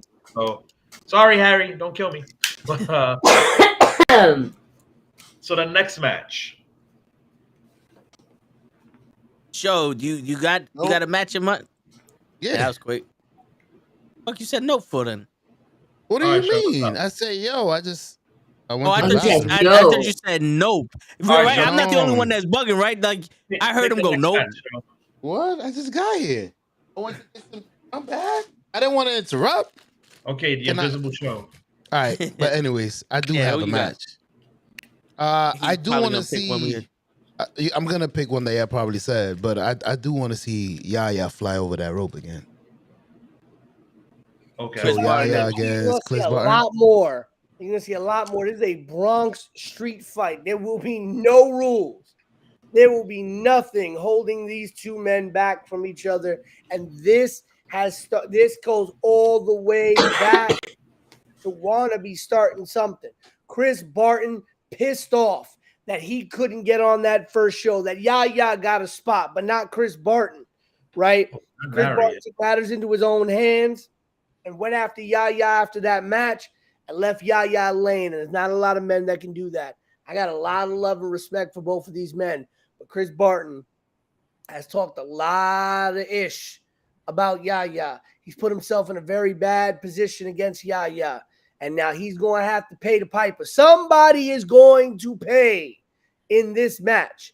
I don't think there's going to be a winner. More so, there's going to be a survivor in this match. That word. Word. We're going to get some Orchard Beach diapers in this motherfucker. You might need baby oil. Yo, I got some. Like I said, you gotta get your match off on, because they're gonna be a flying Tim. You're gonna have to. Yeah. Be careful Gigi, with them make Tims. sure you bring the baby oil. Nah, it's all right. You can do that. We're gonna go to Costco and get that Costco baby oil. Yeah, I'll do 12 gallons. Pick another match, show. Come on, because I had Gigi and Toe picking all the matches. I picked the match. I want you to pick one. So let's pick Darius Carter versus Rob Killjoy. And I've seen Darius Carter wrestle before. We briefly talked about that, but I want Pete's input on that one. By the way, Kenny hates this dude. Kenny hates Darius Carter. Darius Carter. That's how I remember him. We was trolling him. You know, customer. As the promoter, as the owner of the company, I am supposed to do everything I can to stay unbiased, to stay neutral in a lot of situations. And part of this is on me. Part of this is on me because I came out and I called Rob Killjoy the heart and soul of We Are Wrestling.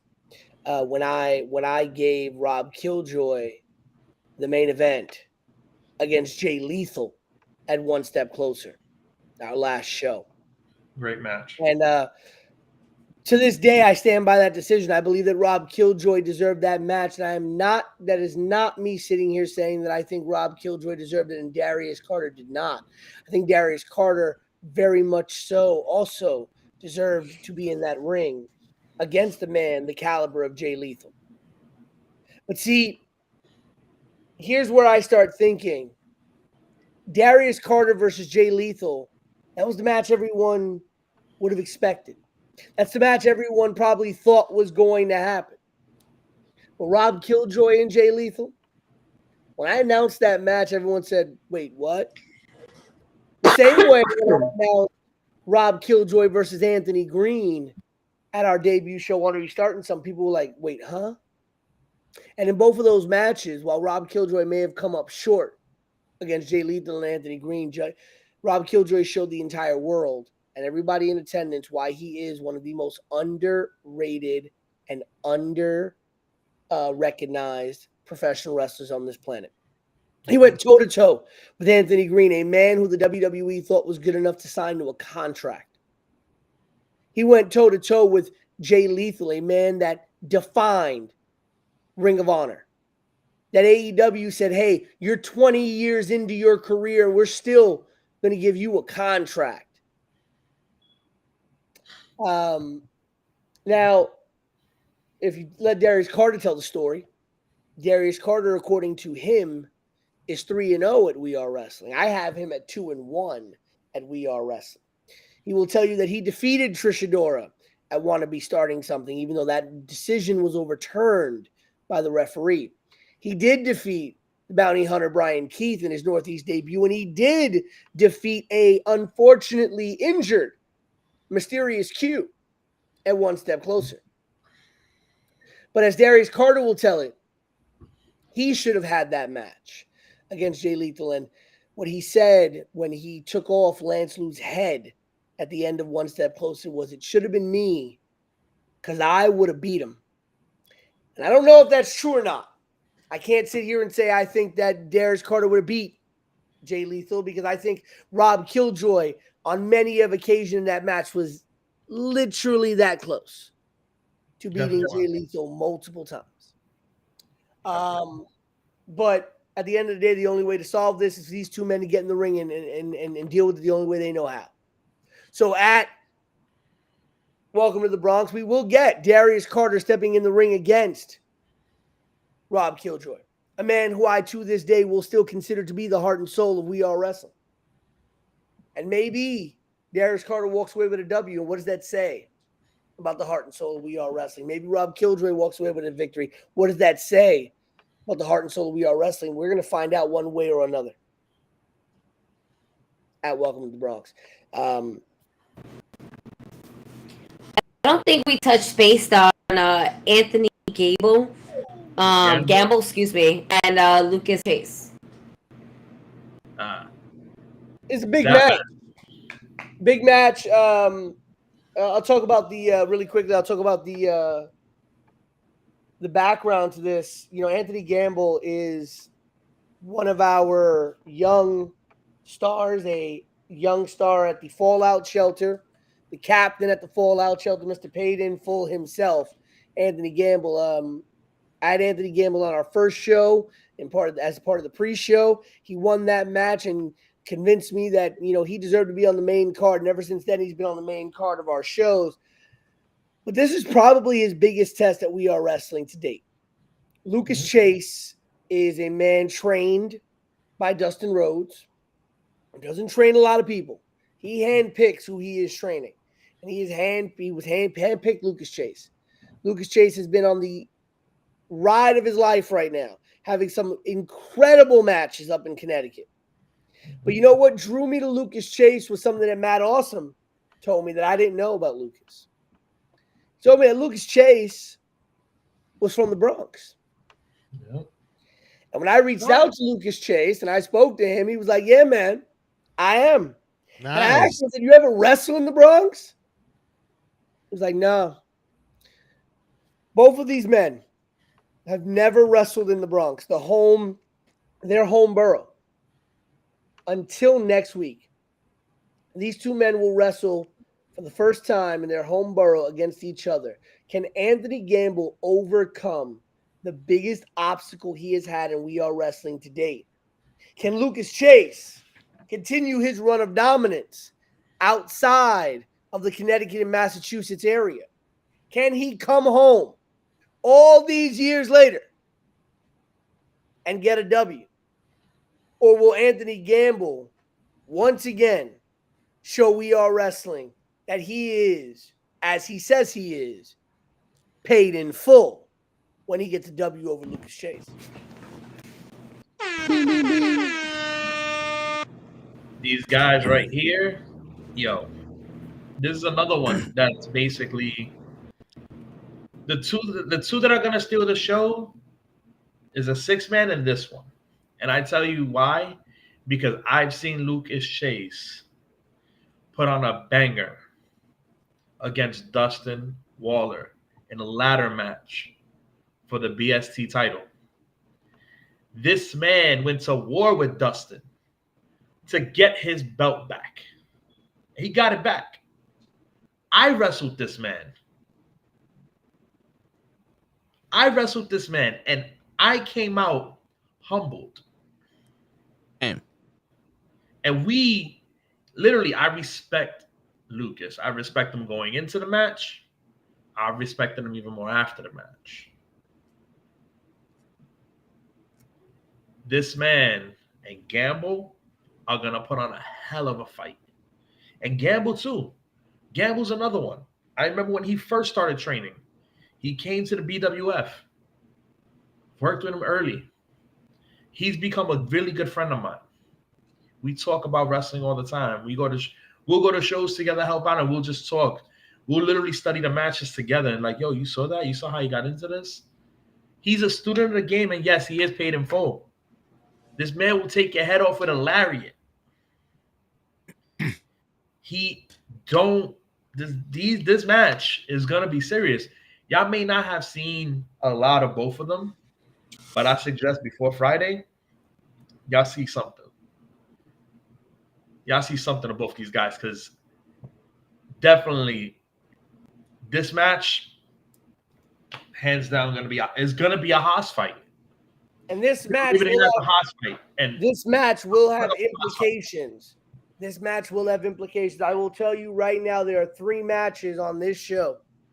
3 matches on this show that will have very serious implications for the winners of these matches as it concerns our next show, which again, we will be announcing the details of that at Welcome to the Bronx. But this match is one of 3 matches, the Barton and Yaya match being another one of the 3 that will have very serious implications for the winners of those matches. Okay, cool. Now, the last but not least match we haven't spoke about is Leroy's match. Leroy and Rayhan. Yes. You know, it was for me, Big Game Leroy. I've known Big Game Leroy for a long time. I knew him when he was Leroy Green. I've seen the evolution of Big Game of Leroy to Big Game Leroy. And Leroy told me earlier this year, he said, "Man, Pete, my whole goal is to level up this year. I want some big challenges."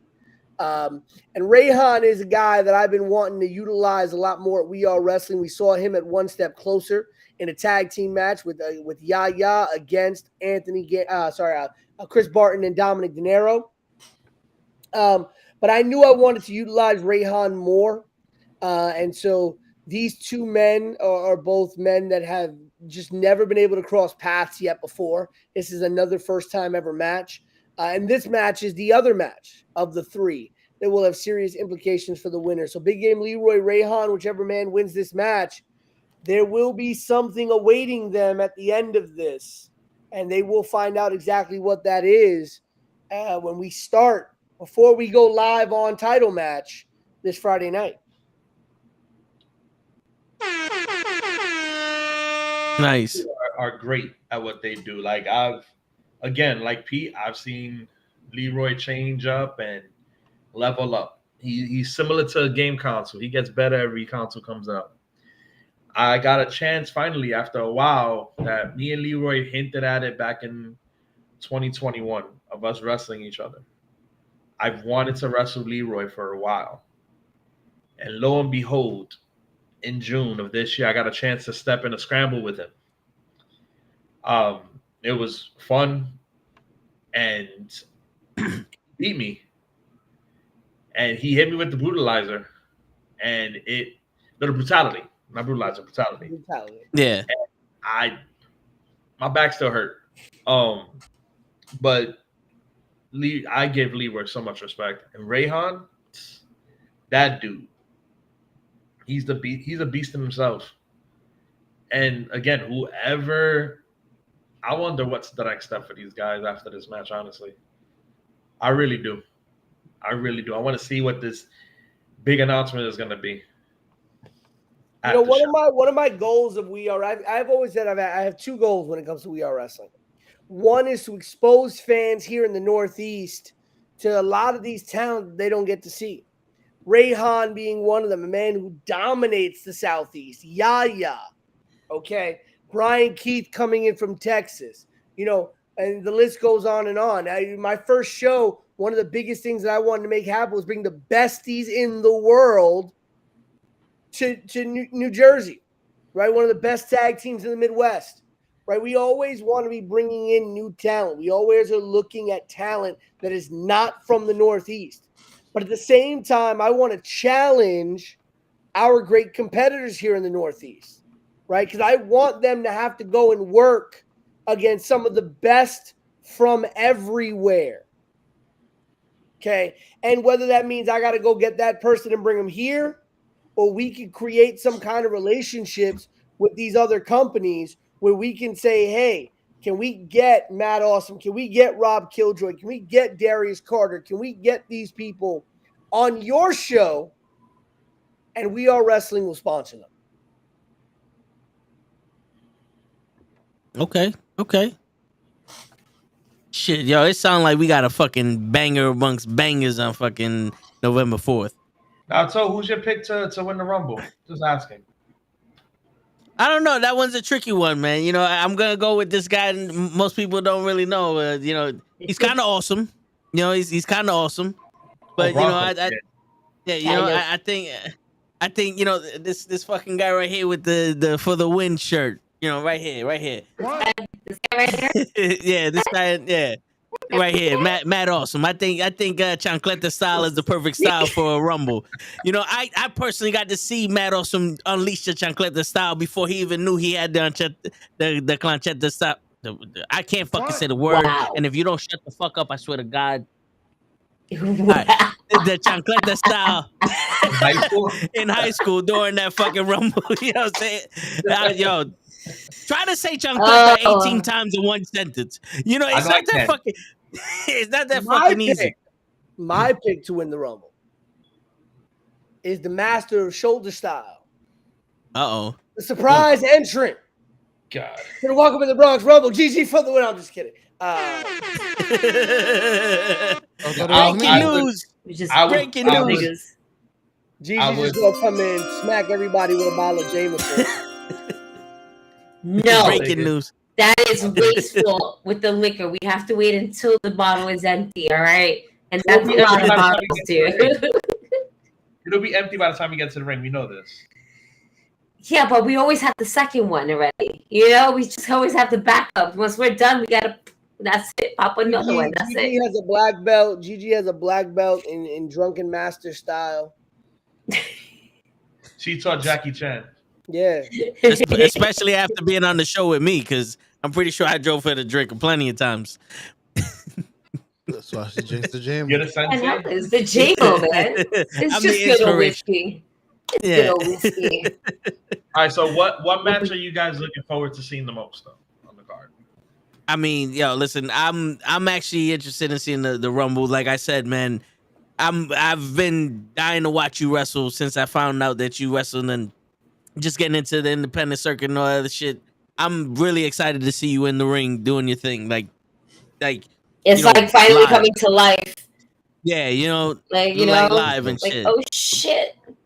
But besides the Rumble, what match are you looking forward to? I'm actually kind of looking forward to Speedball NuKKle, the way that you guys are talking about it, and then seeing this guy doing that shooting star press on his knees and shit. That's interesting to me. And then I gotta with that. Yeah, I gotta show love to Savannah too, because my chiropractor's in the building. So word, don't worry, we'll get show to right there. Yeah, we'll get show to rub the Vaseline on you. You know what I'm saying? Baby oil with you. Word, baby oil. Word. Tiger Ball. You know, what about you, Gigi? What match? Man, you took my answer, man. But Hey, I yeah, almost said the whole card. You know, if you I don't let me know. speak. Darius Carter, let's go. Rob Killjoy. I'm excited to see that. I've seen Darius Carter wrestle a few times. He's a fantastic villain. Yeah. He makes you want to fuck him up. And some people Word. are just natural heels or natural villains. And it's good. It's good. So I'm I've seen excited a to see fan that. jump in the ring after him before, so yeah. Yep. I saw a fan jump in the ring to try to attack him, and if it wasn't for he's not just a ref, Nick Shin, he choked the dude out. Oh shit! that if it was like another few more seconds, he would have saw Sky. Oh, I think I saw that. Yeah. He didn't see Sky Daddy. He just saw, who's the guy that puts you to sleep?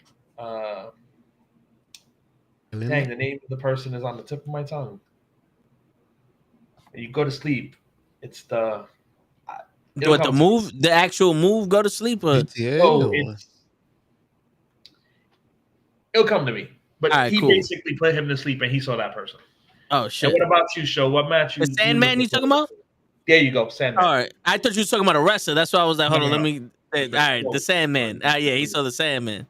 So which match you want to see the most? Show. Honestly, and hopefully she's wearing Tim's. Savannah Evans versus Karen.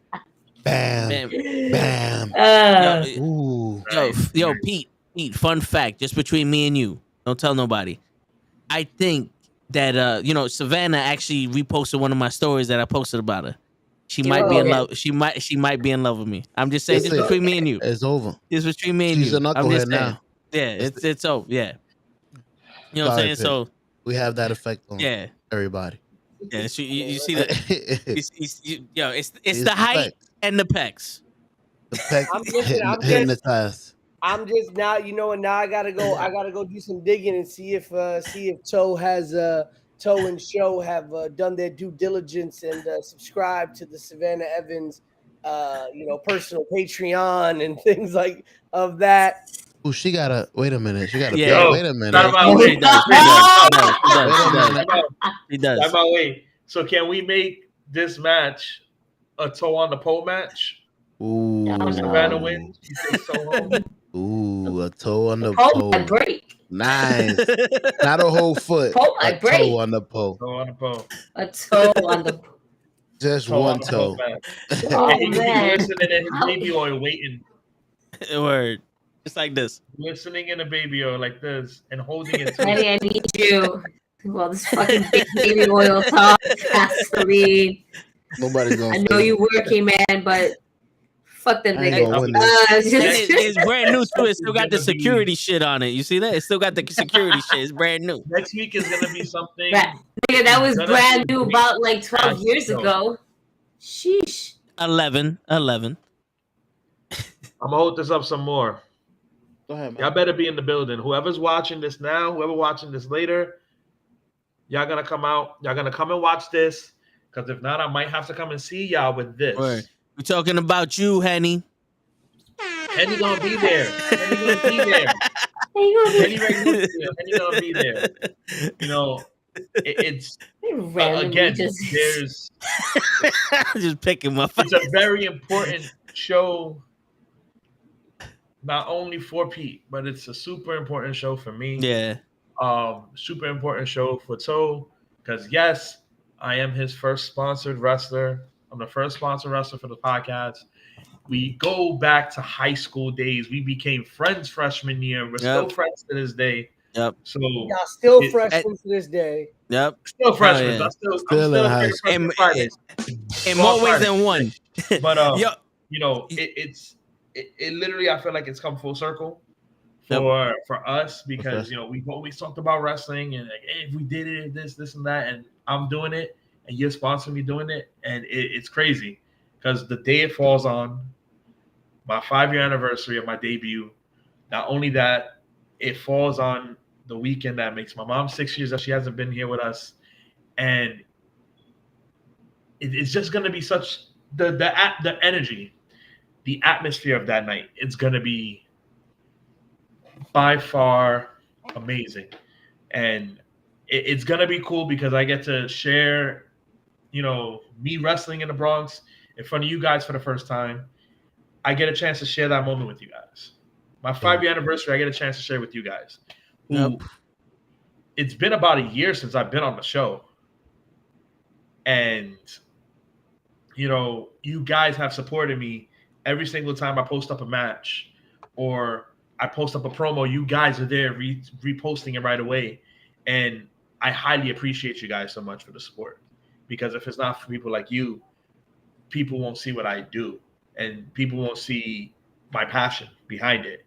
And Gigi, you reposted my promo like twice already. Mm-hmm. So you reposted my promo. I have people that are on Instagram, promoting their comedy stuff, their skits and everything, but they're throwing me up in their posting too, which is also tagging We Are Wrestling. So it's not like it's just highlighting me and what I spoke about in that promo. It's also highlighting what Pete is doing, and to get different eyes on the product. Because guess what? A lot of people are wrestling fans. Yeah. They just know it's no longer a taboo thing. Wrestling makes a lot of people go round in the world, because look at the highest grossing man in Hollywood right now. Where did he come from?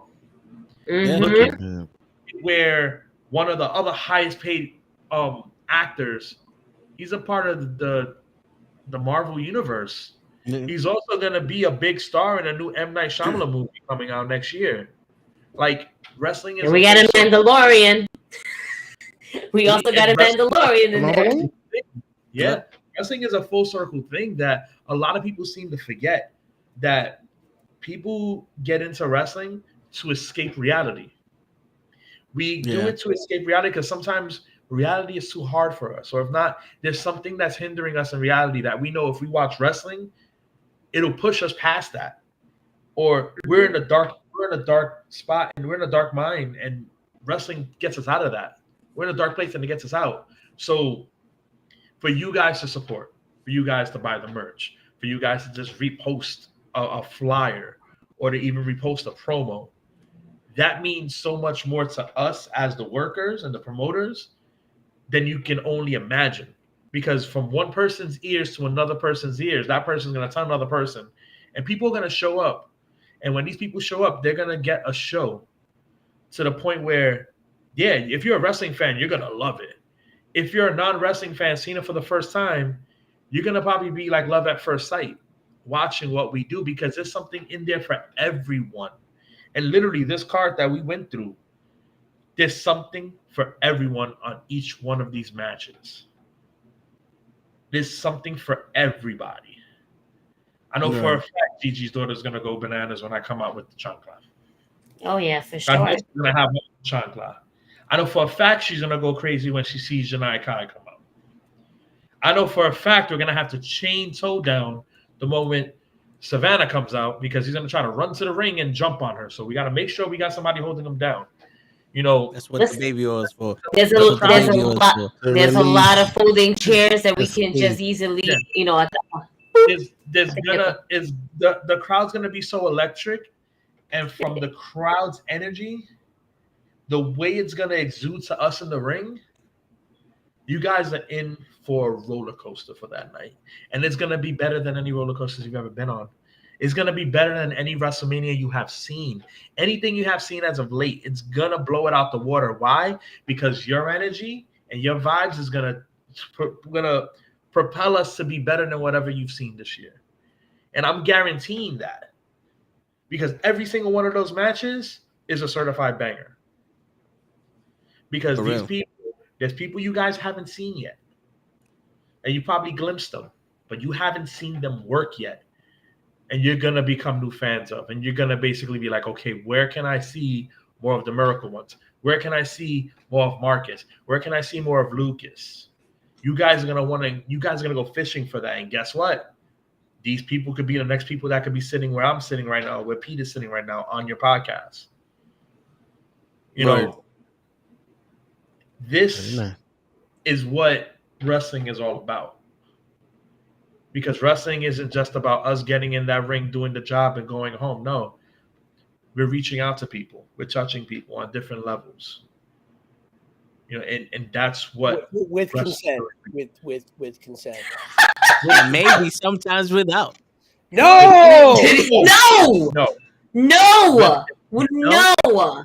No, it's Never the other without button. consent. It's the button that you hit. That's the button you were supposed to hit, nigga. It took Kanye 20 years to build his empire, and one kid is going to watch it crumble. Don't be that guy. Don't be that guy. Hey, listen, man. Don't be that guy. Always touching people with consent. 10 times the moisture. But now I love you guys. You guys are the best. Yeah. You guys are definitely the best. And again, you guys basically, we spoke. The first time we spoke on this podcast was the first time show got put on to me, first time that Gigi got put on to me, and then me and Gigi found out we have something in common, which I'm not speak about. Nope. But you know, and it all stems from, you know, this guy right here. You know, this guy right over here brought me a part of this fold that now you guys have Mad Awesome t-shirts. Now you guys know who I'm about. Now you guys see my matches and look at the people I've wrestled or who I'm in the ring with, or the rest of the card, and like, oh, who are these people? You guys have been open to a new door of wrestling. Not only that, a new door of something to fall in love with. And that's what wrestling's all about, falling in love with something. Maybe you'll fall in love to hate it, like a Darius Carter. Yeah. You know, but then again, you'll fall in love with it like the heart and soul of We Are Wrestling. Rob Killjoy. I mean, how can you not love that duck? Yo, he's the coolest duck in the world. I locked up with him at the Lethal seminar. I locked up with him, and my God, I learned so much. And I actually locked up with him at another seminar, and me and Rob done shot the shit a few times and talked. Dude is a very lovable guy. He's a lovable duck. How can you hate this dude? You gotta stop. You gotta stop. You gotta stop with the animal cruelty, Matt Awesome, locking up the ducks. Word. At least I didn't hit it with a chancla. That's even That's worse. true. Couldn't withstand that. I didn't hit him with a chancla. There's worse things to do with ducks. You know what? On that note, let's go. And GG for the win. No, but but you yeah, were doing really good. What happened? Listen. They don't call me toe tags for no reason. You know what I'm saying? I put that shit on subject. I put that shit on vibes. I put that shit on people. Toe's favorite kind of duck is a Peking duck. Hey. I just got yes. So, all right, Pete, go ahead, promote the show. So let's close the show. I'm done fucking talking about oil and ducks and Vaseline. It's just a lot right now, okay? And I'm not drinking tonight, so go fuck yourselves. All right. Well, for that we need the baby. Go fuck yourselves. Yes. But yes, go ahead. And the baby oil has its own entrance. This fucking guy. The packs have arrived. First of all, big shout out to the Wrestling with Knuckleheads podcast. Big shout out to the Bronx Gaming Network who had us here tonight also as well to promote our show over at their game night event. But ladies and gentlemen, next Friday night, for the first time in almost 3 years, professional wrestling returns to the Boogie Down Bronx. The home of it all will host its first professional wrestling event in over 3 years when We Are Wrestling comes home to the Boogie Down Bronx with Welcome to the Bronx, featuring the big main event. Former Impact X Division champion Mike Speedball Bailey goes one-on-one for the first time ever in singles action with the kick demon herself, Janai Kai. But that's not all. Homecomings galore. Karen Bam Bam goes one-on-one with Impact own Savannah Evans. Lucas Chase versus Anthony Gamble. First time ever, these two men wrestling in their home borough of the Bronx. A triple threat match. Jay Bougie versus Mr. James versus the Young Prodigy. Marcus Mathers. Leroy versus Rayhan. The big finale to Yaya and Chris Barton comes to a head in a Bronx street fight when these two men go to all ends of the earth to figure out which one will survive this war. So much more, including the big rumble in the Bronx with people such as Jared Diaz, Matt Awesome, Ruthless Lala, Mantequilla, Johnny Santos, Big Cuzzo, and Ruthless Lala, plus so many more surprises. We're bringing a jam-packed card to St. Helena's Church in the Bronx, New York, 1315 Olmsted Avenue. You can get there by mass transit. Take the 6 train, either Park Chester or Castle Hill, and walk a couple of blocks in either direction. You'll get right there. We will have food and drink on site, parking galore on site. You don't want to miss it. Go right now to wearewrestling.eventbrite.com to buy your tickets online or buy them the night of at the door. $30. First come, first serve seating. And to open the show, we will have a big special announcement concerning the next We Are Wrestling show. What's all it about? What's all the talking about when it comes to when the next time We Are Wrestling returns to the Bronx, New York? Ladies and gentlemen, We Are Wrestling. Welcome to the Bronx. Sponsored by Johnson & Johnson Baby Oil. Oh, Jesus. Facts. Man. Wow. All right. So as Pete just said, next weekend, November 4th, 2022, I make my 5-year anniversary, right? Not only that, it's my debut for We Are Wrestling in the Rumble in the Bronx. Now, I'm not coming alone. I never come alone because I bring this guy with me. Now I'm going to be delivering a few chancletazos. As I said before, I will say it again. I don't care if you're a Bronx legend. I don't care if you're a Renaissance man, a superhero, people that believe that they're in first class, somebody that drinks in Arizona, a new face that I'm hearing about that wants to join this Rumble because he's from Fordham, or even someone who's a Brooklyn bum ass. And I say it twice. You're a Brooklyn bum ass shotgun, and if I catch you in the Rumble, best believe I'm rocking you.